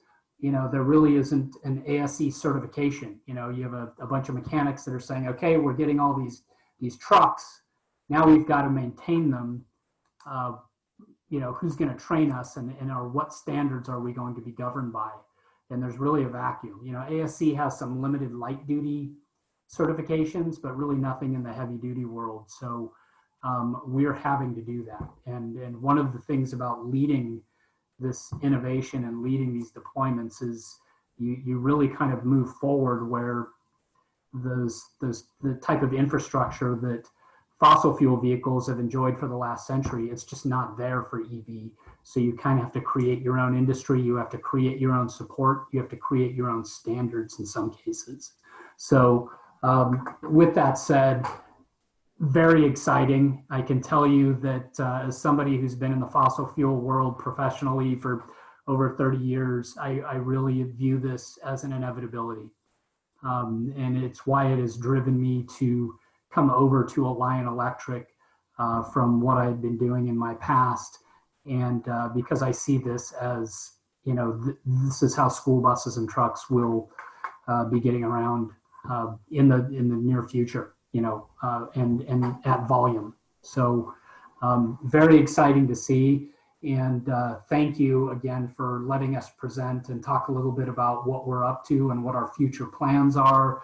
And hopefully that gives you a little bit of insight on where medium and heavy duty EV is going.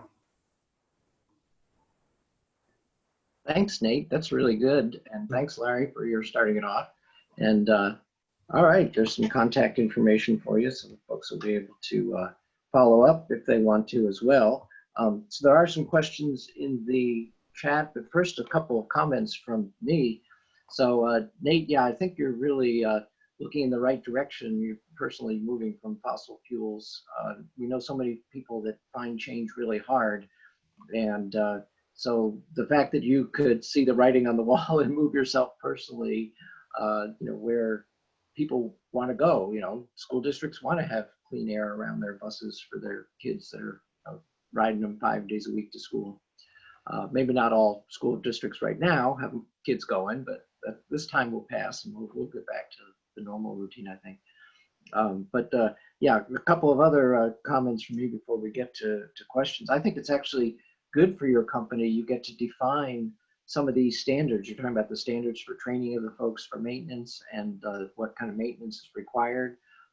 Even in Teslas, we've seen where they have required certain maintenance things when their cars first came out in 2012, have reduced those. They were just being conservative and saying, okay, we want the coolant lines that cool the battery to have their fluid changed out every 3 years. And I don't know what it is now even, it's just more. It's just, they talk about million-mile batteries. Well, they're also designing their cars to go a lot more, which have other characteristics in common with the old fossil fuel buses and trucks, because they want to get, of course, to autonomous type vehicles that drive 90% of the time instead of being parked 95% of the time. And I think you probably on your trucks and buses, you also see a lot higher duty cycle than those of us who are just used to cars, which do sit, in the present day, they sit quite a few hours a day.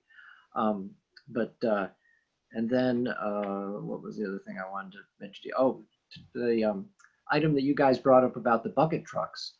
Just a story for you both.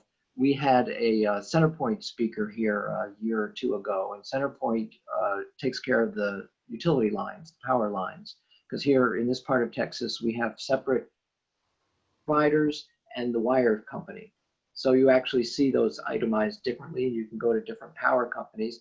In fact, Fred Anders, I saw that your name was in the list. You can be sure to stay on to the end. I think I want to ask you, Fred, about the Power Wizard site.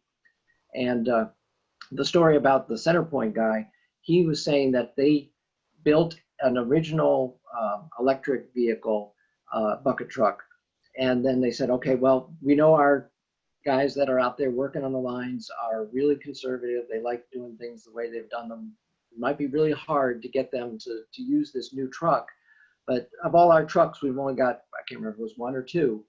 And then lo and behold, it turned out to be just the opposite. All of the workers wanted it because maybe you already know what my punchline is going to be. When they work in teams and they have one guy on the ground and one up in the bucket, they don't have to yell over the diesel engine running because it's quiet, because it's electric. So like I said, maybe you guys knew that already, but I just thought I'd bring it up to you because we had a speaker who brought that up to us. So instead of, as they were afraid, trying to get their workers to use the new technology, it actually proved very popular. And so, yeah, if CenterPoint's not on your customer list, Larry, I think you need to call them up for the bucket trucks. I can tell you when we go to new fleets, and I'll give a school bus example. All of the drivers and mechanics were against it.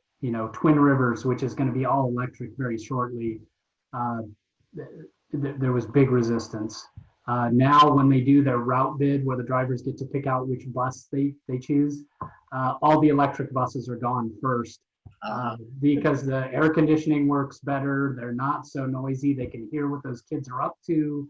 And it's, they don't have to go to the fuel island and all of these things. It's really changed a lot of people's minds. And one of the reasons we because we're not a school bus company necessarily, we're an EV company, but we wanted to be able to talk to a fleet because we knew that resistance would be there. We wanted to be able to say, and I was in Lake Tahoe and the mechanic was saying, there's no way your bus is going to pull that hill. So I threw him the keys and I said, let's go find out. And we went charging up the hill. And the reason we picked some of these duty cycles first is we wanted to do exactly that. Is somebody was interested, they bought one, we want to hand the keys, you put it into service the next day. Are we going to take, goods from the port and drive it to Florida? Not yet, but we are really targeting those duty cycles where EV is, best suited. And the things that it's not well suited for is shrinking almost daily. Somebody was asking in the chat group, what about field trips? Well, districts are already doing that at 155 miles, in a school bus. They're already doing trips middays, and you can charge up at a level 2 charging station. I did a bunch of demos with the vehicle and went to a grocery store parking lot and parked my vehicle, and charged overnight. So you can do those things, and school districts share their charging infrastructure. Truck fleets do that. It's the fueling station of the future. People are selling the energy. It's another revenue stream. So it really opens up, as people get more comfortable, that range becomes, less of an issue with folks. Mm-hmm. Yeah.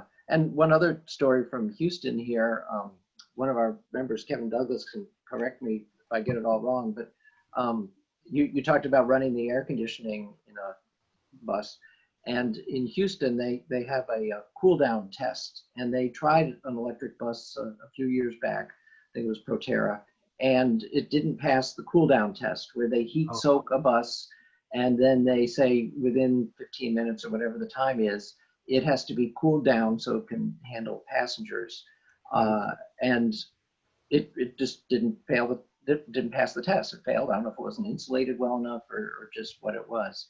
And of course, the people at the Metro, who runs all the buses, they have 1,200 buses. They replace 100 a year. We're saying, well, see, so told you so. And of course, as you said, all the mechanics that work on diesel trucks and buses, they didn't want to switch over to anything different, and jeopardize their livelihood and so forth. So as you say, vehicles now can handle a lot more different demanding cycles. So hopefully the Houston Metro will give your buses a try too. Yeah, and there are great examples out there where people are actually putting infrastructure so it can be used outside the fence, so that it's, especially useful for others to use. So I'm seeing that trend happening now. So very exciting. Yeah, and infrastructure was another point I think that they brought up, is that, yeah, to charge so many buses, that it would just take a whole lot to get that infrastructure up and in place. You know, they have infrastructure for overhauling diesel engines and doing all kinds of things, but they don't have enough copper lines to draw the current that would be required to charge so many buses. So, and obviously for any city to designate new depots and things like that is quite a lengthy process and costs a lot as well. So that was also a hesitation besides the cool down test. Yep. So, yeah, if you want to turn to the comments and Sure. see what questions we have from folks there.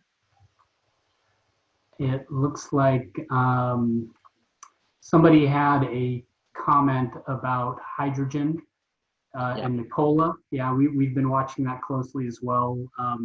Lion itself is not going to take that path into hydrogen just yet. Your pure battery electric, good. Okay. Yeah, pure battery electric. We're watching Nikola. We'd like to see them build a truck and, you know, put it on the road. I know they're worth billions of dollars now, but it's one of those things is, you know, if you want to see a Lion truck, we can put one in front of you. You can drive it, you know. So that is one thing that we've done a little bit differently. How much cleaner is a Lion school bus compared to CNG to justify the cost difference? Diesel is hands down much dirtier.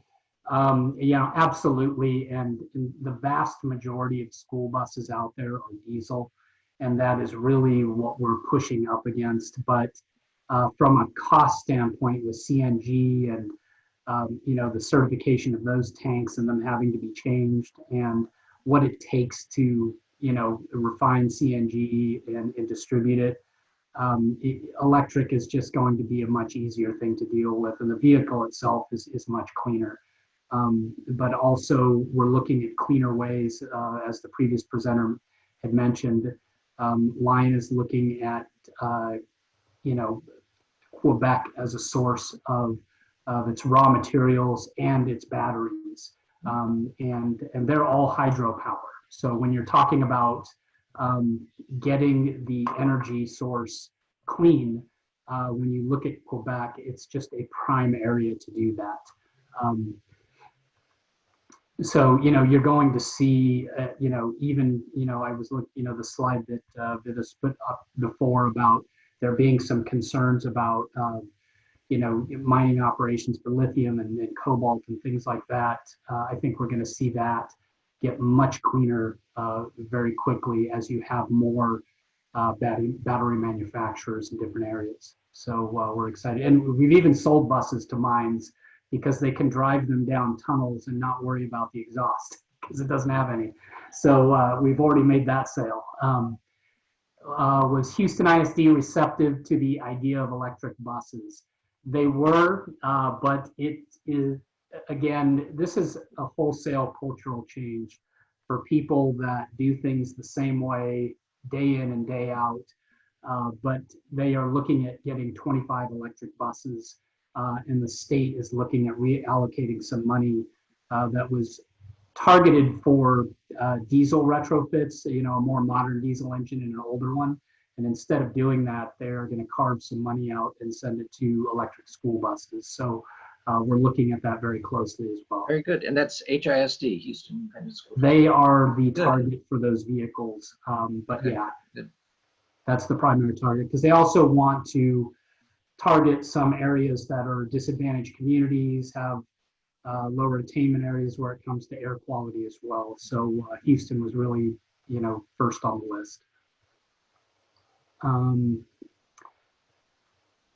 Fleet sales, is maintenance written into the sale? It would seem schools and companies have large infrastructure investment in this. Do you separate out repair for the drivetrain?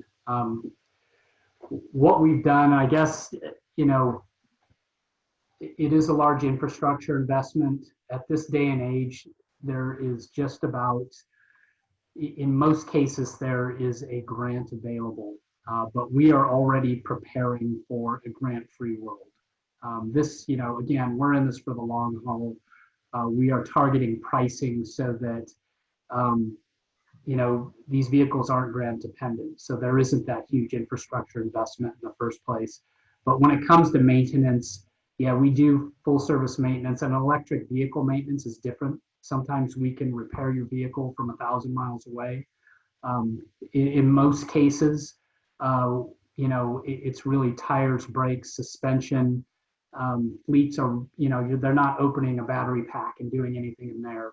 And other than that, it's software. So there isn't a lot to teach them when it comes to doing ongoing PM, preventative maintenance, and also doing repairs, because a lot of the components, and Larry, if you've got more to add to this, it's Dana axles, it's Hendrix brakes. I mean, it's a lot of these brands and components that they already know how to repair, that they already have supply chain. Right, absolutely. And I was hoping to be able to add into that. When we talk about the maintenance cost reduction, which is a big portion of our value proposition, we say up to a 60% savings. People say, where are you getting that from? Well, here, first, let me tell you what you don't have. You don't have an engine. You don't have a transmission. You don't have a fuel or exhaust system. And your PMs, you're not draining 33 to 40 quarts of oil, paying for waste oil removal, and then, the labor and the elements of changing the filters. So the time is reduced significantly, and then also the materials themselves. And those items that I mentioned, the engine, trans, fuel, exhaust system, those are your most expensive items to maintain. And in a tier 4 diesel truck, you've got diesel exhaust fluid running through, diesel particulate filters. Those things fail, it's $5,000 to $10,000 per failure, let alone the downtime, the tow to and from the dealership to get them replaced, and or the cost of a rental. So the maintenance cost reduction is really, really significant. And like Nate also mentioned, through the telematics that we've got, a lot of times these things can be diagnosed in advance, and then sometimes through a download, handled remotely. So it's a real strong selling point. I was smiling as you were talking about back to the heat factor, especially, probably a hot button for you folks there in Houston. I always like to say quiet, cool, and smooth, our trucks and buses. And one thing, you're talking about that cool down test, you're not sitting over an engine, and you're not cooling, a cab that's getting, if it's 90 sitting there, then it's 110 in the cab, because you got all that ambient heat radiating up through the floorboard. So you're not fighting that. You're just cooling the air that's there. So, good question. Point. Yep. Great question. There was another one about longer trips when the football team needs to play out of town, charging infrastructure. Again, we're at 155 miles of range now. That same bus that's going to do that field trip, can charge midday. And in many cases, they can find some form of charging while the game is actually being played. If you're going to play someone 500 miles away, school districts are largely getting a coach bus for those anyway, a much more comfortable bus. So, again, the EV school bus is really tackling the duty cycle of, the diesel yellow school bus in any event. There's really very few things that it can't do that its counterpart does on the fossil fuel side. There's a question about what advantage do we have over Thomas and Bluebird. And just, again, I've been in the school bus industry for over 2 decades and mass transit for a few, I've purchased probably 1,500 school buses in my career. A lot of them were Thomas, a lot of them were Bluebird at one point, and in some IC. Solid manufacturers. However, they did not enter EV as quickly as we did, and they are trying to catch up. The Bluebird EV vehicle now is really a retrofit. They're putting EV parts into their vehicle that's designed to be diesel. And again, all of these manufacturers will have an EV vehicle on the road. They will be selling these things. Thomas is designing one quickly. I'm not sure they have any in service yet. And I would say that probably the distinct advantage Lion has in that space is you order a bus from us, we can deliver it. In some cases, we're delivering in 30 days. In some cases, it takes a little longer, but I mean, we can build and deliver an electric school bus very quickly. Michigan just bought 14 of them. 12 were Lion, 2 were Thomas. We've delivered all 12, and the Thomas buses haven't been delivered yet. So we're, that I'm aware of, I don't know, maybe that it's happened, but we delivered ours very quickly. So, you know, and again, I think the real distinction is we've embraced this industry. We've embraced EV. This is what we're doing, you know, and we're not distracted by our propane business, our CNG business, or diesel for that matter. And we've really designed our vehicle to perform as an electric vehicle. We did a demo in Missouri with a school bus, and a huge snowstorm hit right before our demo, and schools were shut down. But we weren't. Our bus was fine. You know, the batteries have a heating system. You can pre-program the bus to be at 70 degrees at 6:30 a.m. when that driver comes in. And our bus was warm, ready to go. And we put that out there. We said our demo is still on, and a bunch of districts showed up, drove it in the snow and the ice. And I think that's another thing that distinguishes us from the market. Does Lion know of any studies of the effects of low bus ride noise on student behavior and academic performance?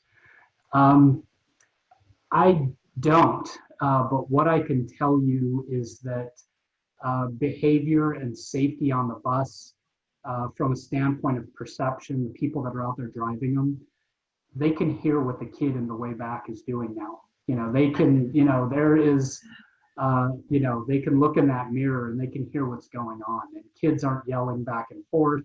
They can do their homework on the bus. A lot of buses are equipped with Wi-Fi these days.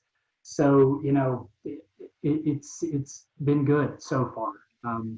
The buses are so quiet, even though there isn't a regulation in place, we had to put a noise-making device or a speaker on the front of the vehicle that plays a song when a driver drops below 20 miles an hour. So the kids look up and see the bus is coming. Otherwise, they won't hear it coming. And you can hear, there's some videos on our website that show that, but really amazing stuff. There's actually an 8th grader that goes to Miami-Dade County Public Schools with her science class that did a study on the air quality in the bus and outside of the bus, and also noise in the bus and outside of the bus, and went to her school board and said, why don't we have electric vehicles? Here's what my study found. That's an 8th grader. So I guess I know of one study that was done by a young lady. And she was compelling. Miami's getting electric buses now. So, Nate, tell them how she took the guy to task. Yeah, well, the transportation director or somebody in the staff was kind of pushing back, saying, we've already applied for Volkswagen funding. And she called them out and said, well, that's not open yet. It opens in 32 days. So how could you have applied for it? So she was a very strong-willed young lady that held everybody accountable. So it was really exciting to see someone at her age recognizing these issues and understanding that there's a solution. How many electric school buses will Lion deliver in Texas in 2020 and in 2021? Do you allocate a number of buses to each state, or is it first come, first served basis?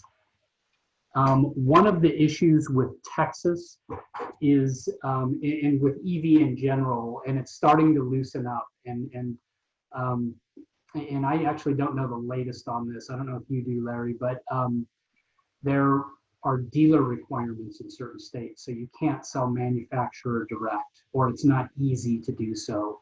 I know Tesla had some issues with this in Texas, but we are in the process of resolving those things so that we can sell directly in Texas. And I would imagine by the first quarter of 2021, it won't be an issue. Diesel particulate matter is not only bad for young people's lungs and hearts, but also their developing brains, like lead and mercury. It lowers IQ points. I think that was more of a comment by Mr. Sanchez. And yes, absolutely. there was a very comprehensive study done in Portland, Oregon, on the effects of diesel particulate 2.5 in school buses and its effect on children, and none of it's good, as you can imagine. So electric buses are needed more now than ever. And I mentioned in my introduction, I would walk into a yard of 300 to 400 buses all starting up at once, and we would joke that, I love the smell of diesel in the morning, quoting the movie, but we didn't. Apocalypse Now. Yeah, we didn't.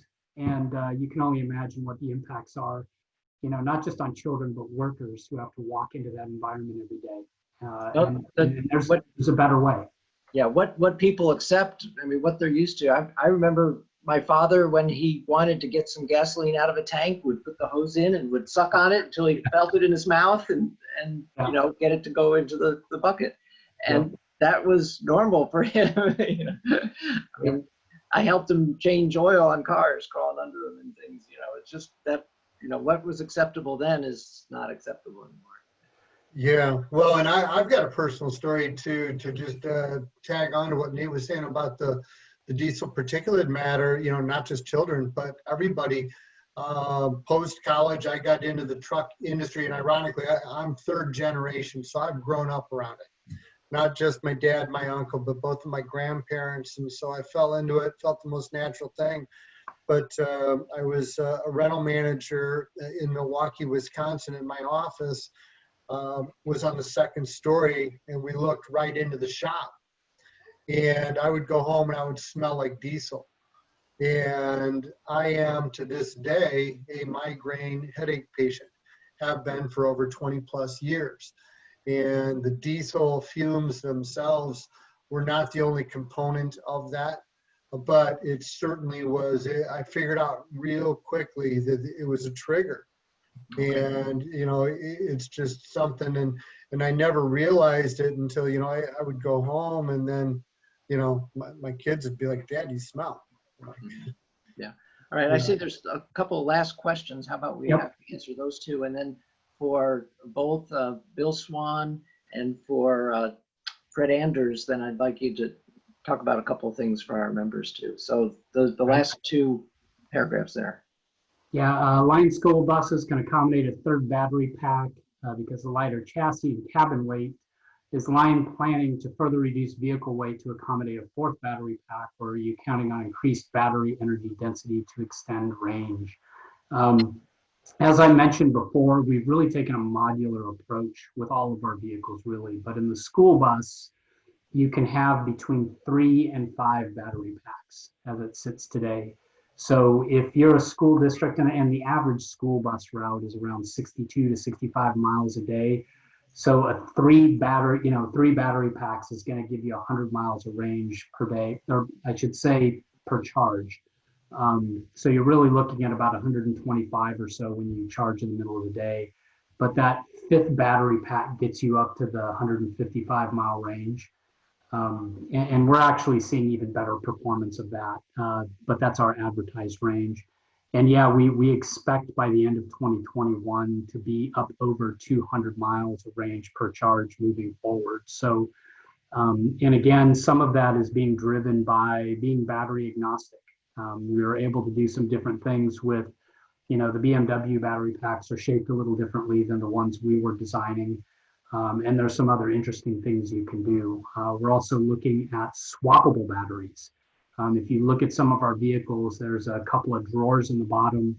And if there's a vehicle, especially kind of the smaller transit platform we have that needs to be running almost around the clock, you can swap batteries and keep those things on the road. So yeah, we're looking at a lot of different things to keep vehicles on the road, providing service, and doing what, with all the reduced maintenance we're all very, talking about very casually, that means it can be on the road even more, which means you get even more out of that vehicle. So, and if you're a private company, you're generating more revenue with that vehicle because it's on the road. So very exciting. And yes, we are taking a modular approach with our batteries. Yeah, for cars, it doesn't seem like the swappable batteries have really caught on, but I've heard that in Asia, scooters with swappable batteries are really popular. So yeah, they tried that in Israel as well, where you go to a station, they just give you a new battery and you keep on going. But yeah.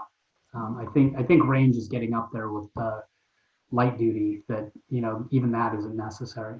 Yeah, and I think people didn't know what quality of battery they were getting for the one that they knew was good, that they were putting into the pool. Whereas I imagine a school district, it's only going to be their own batteries that they would swap. It wouldn't be somebody's off the streets, not well taken care of battery that they're getting in their car. But okay, good. And the last question about seatbelts.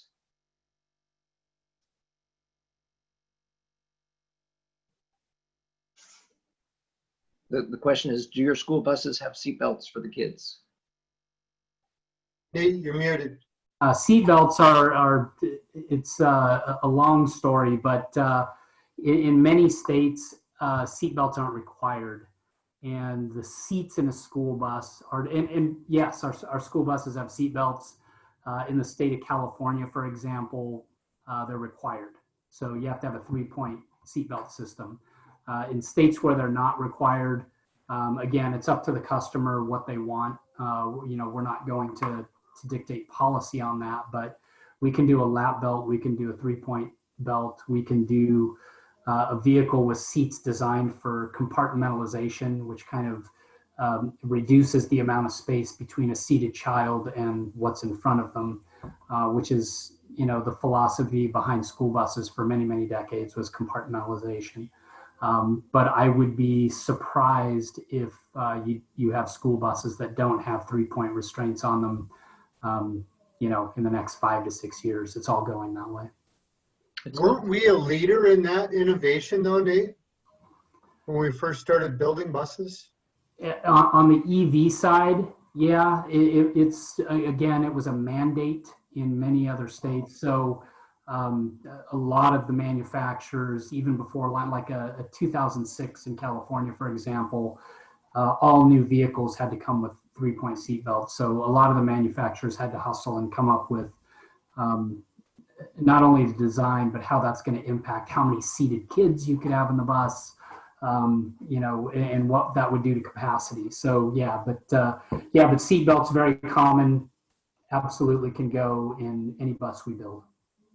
All right. Well, thanks, guys. I really appreciate it. This has been really helpful, very educational.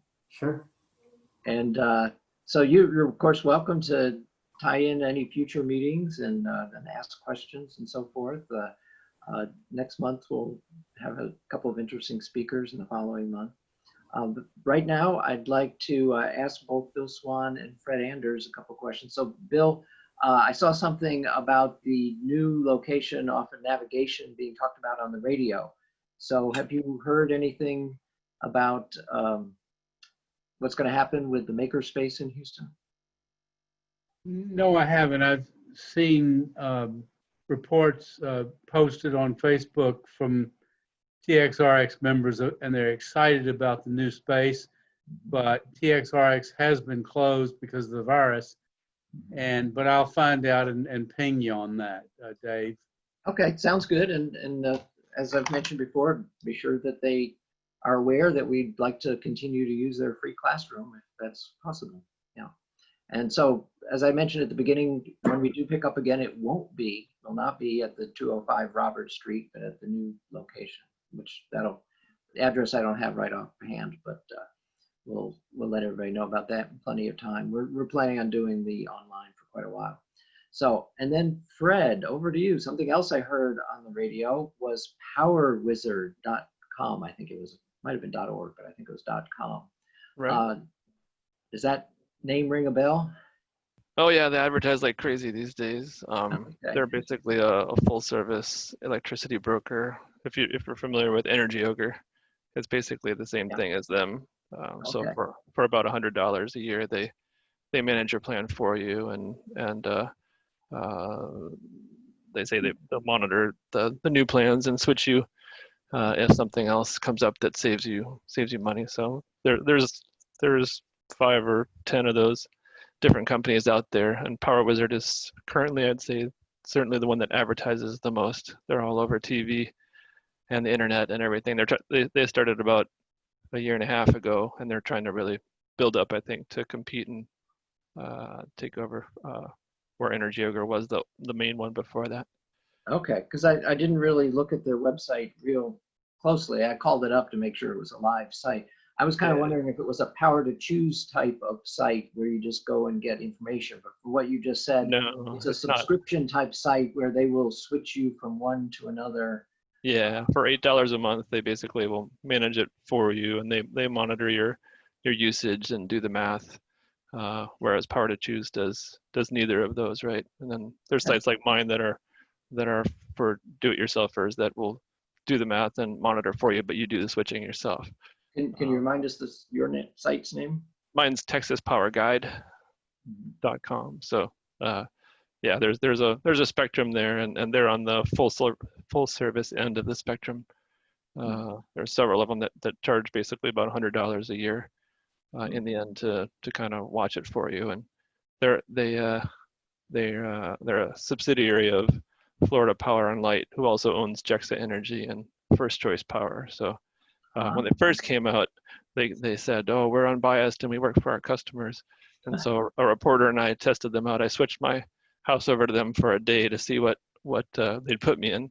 And to their credit, it was not JEXA or Florida Power and Light. So they actually did pick the right plan. But I think when I talked to them, some of the reps later, they said that no, that they see the writing on the wall, that the industry is being made more transparent with the internet, and they're trying to get ahead of that curve. At least that's what they said. So Okay. Well, another question, and I'll let other folks here ask you questions.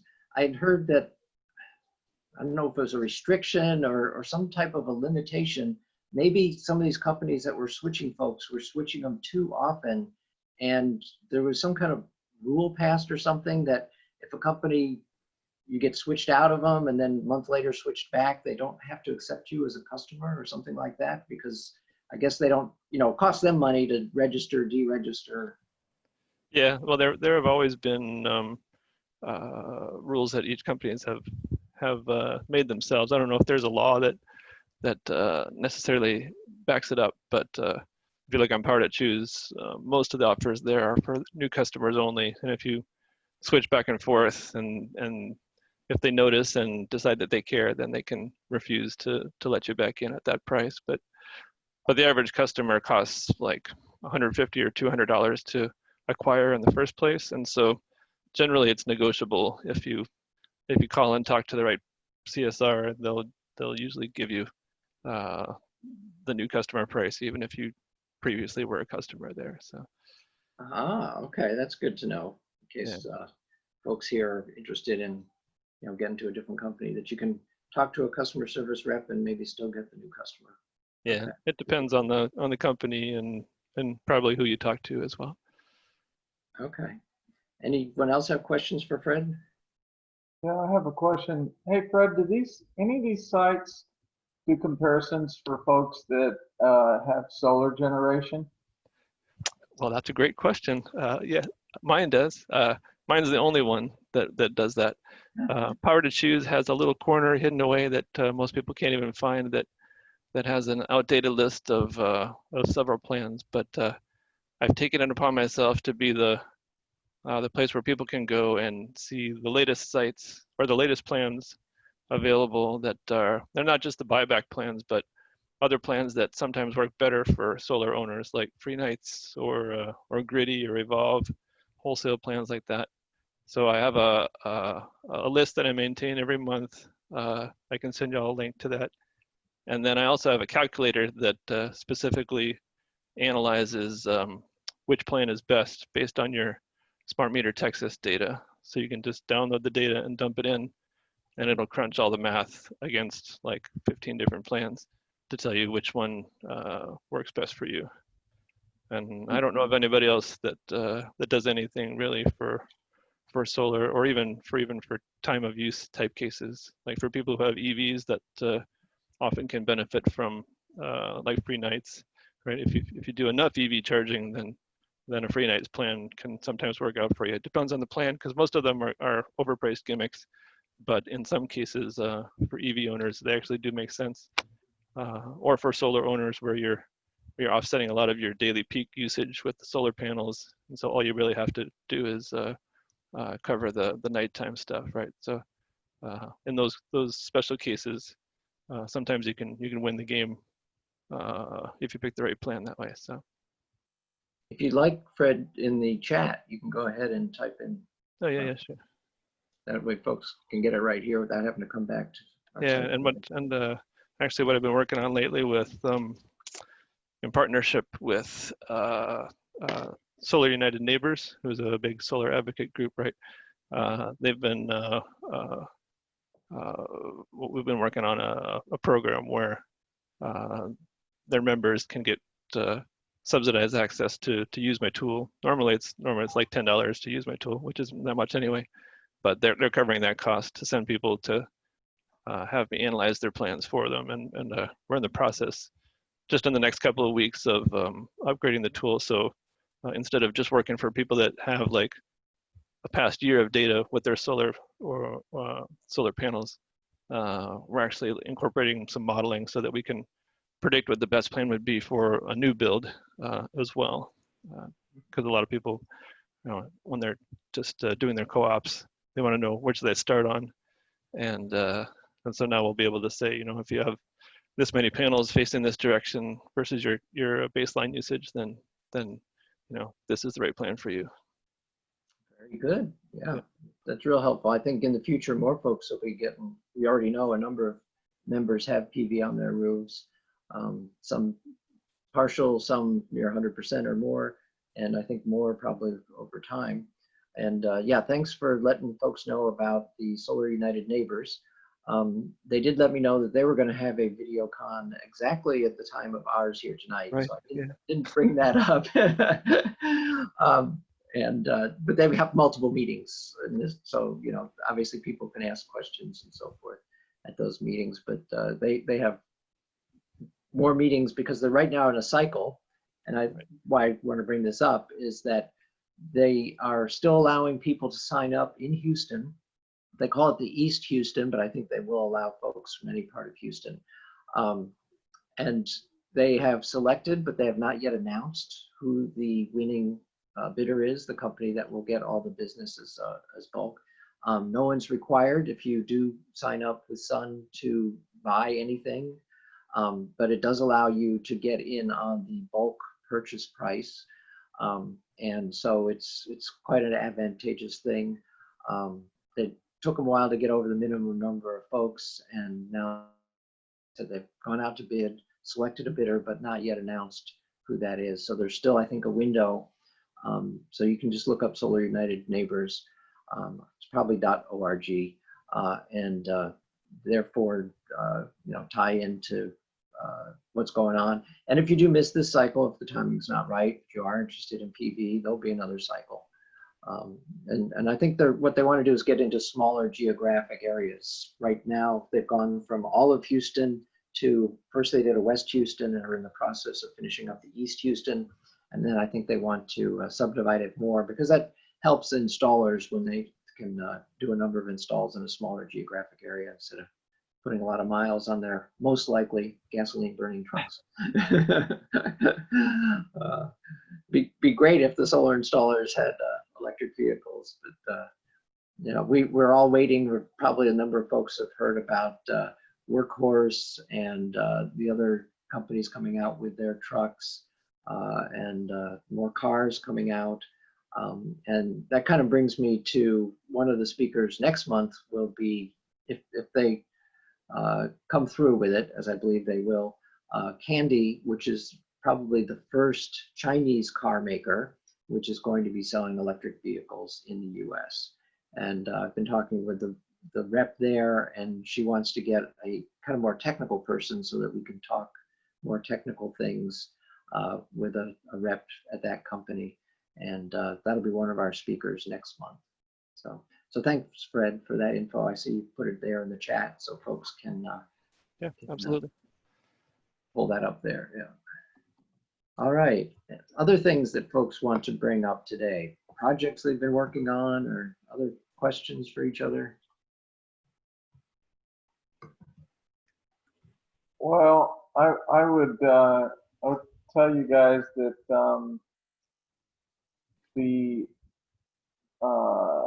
NHRA Nationals are this weekend up in Indianapolis.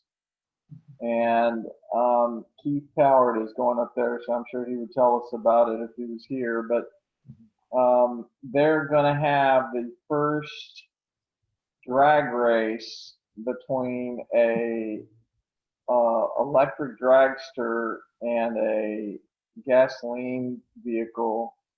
Both of them are going to be Ford sponsored, and they're based on the funny car, the Cobra Jet.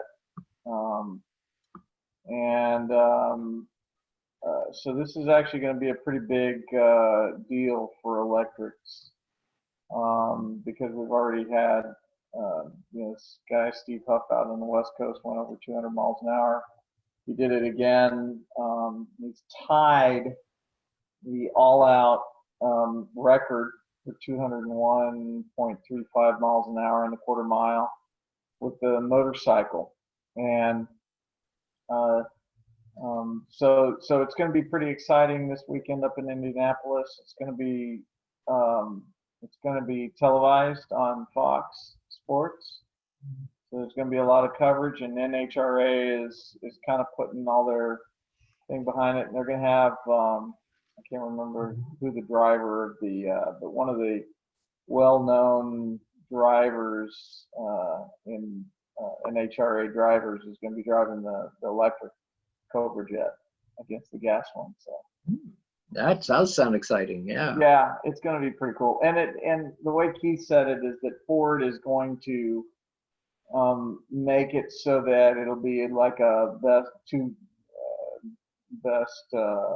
out of 3 or something, and they'll make it pretty close. I think they're going to set up the cars. It's really more of a PR thing, and so I'm thinking the internal combustion car will win, but we'll see what Ford has up their sleeves. Yeah, it'll be interesting. I've seen a few different things pop up online. Something that kind of caught me off guard until my brother said that he watched the Indianapolis 500, or it was last Sunday or the Sunday before. It's like, wow, I didn't even know it got moved off of Memorial Day weekend to August. But he said it ran with nobody in the stands. They just ran the 500 miles around the Brickyard in Indianapolis. So and the next week over in England, this group out of Denmark, I think they're from Denmark, that have run, they're the second fastest electric vehicle. Well, I think so. I think they've gone 189. They passed up Garlitz. They're now going to go after the all-out record next weekend. So they're trying to beat 201.35 miles an hour in the quarter. So there's a couple of, the reason that I think these are significant is that these are ways for mainstream to get exposed to electric vehicles as high performance vehicles, not what mainstream might have a feeling about. Although I think it's changing very rapidly. I think people are very quickly figuring out that electric vehicles are powerful and fast and quick. And anyways, that's two things that are happening. all right, good. Well, I see we've gotten to about 8:40 here. So are there other items that folks want to bring up? John Atwood, Eric Swede, anybody? We're always happy to hear from everybody who wants to talk. Mike Zutek.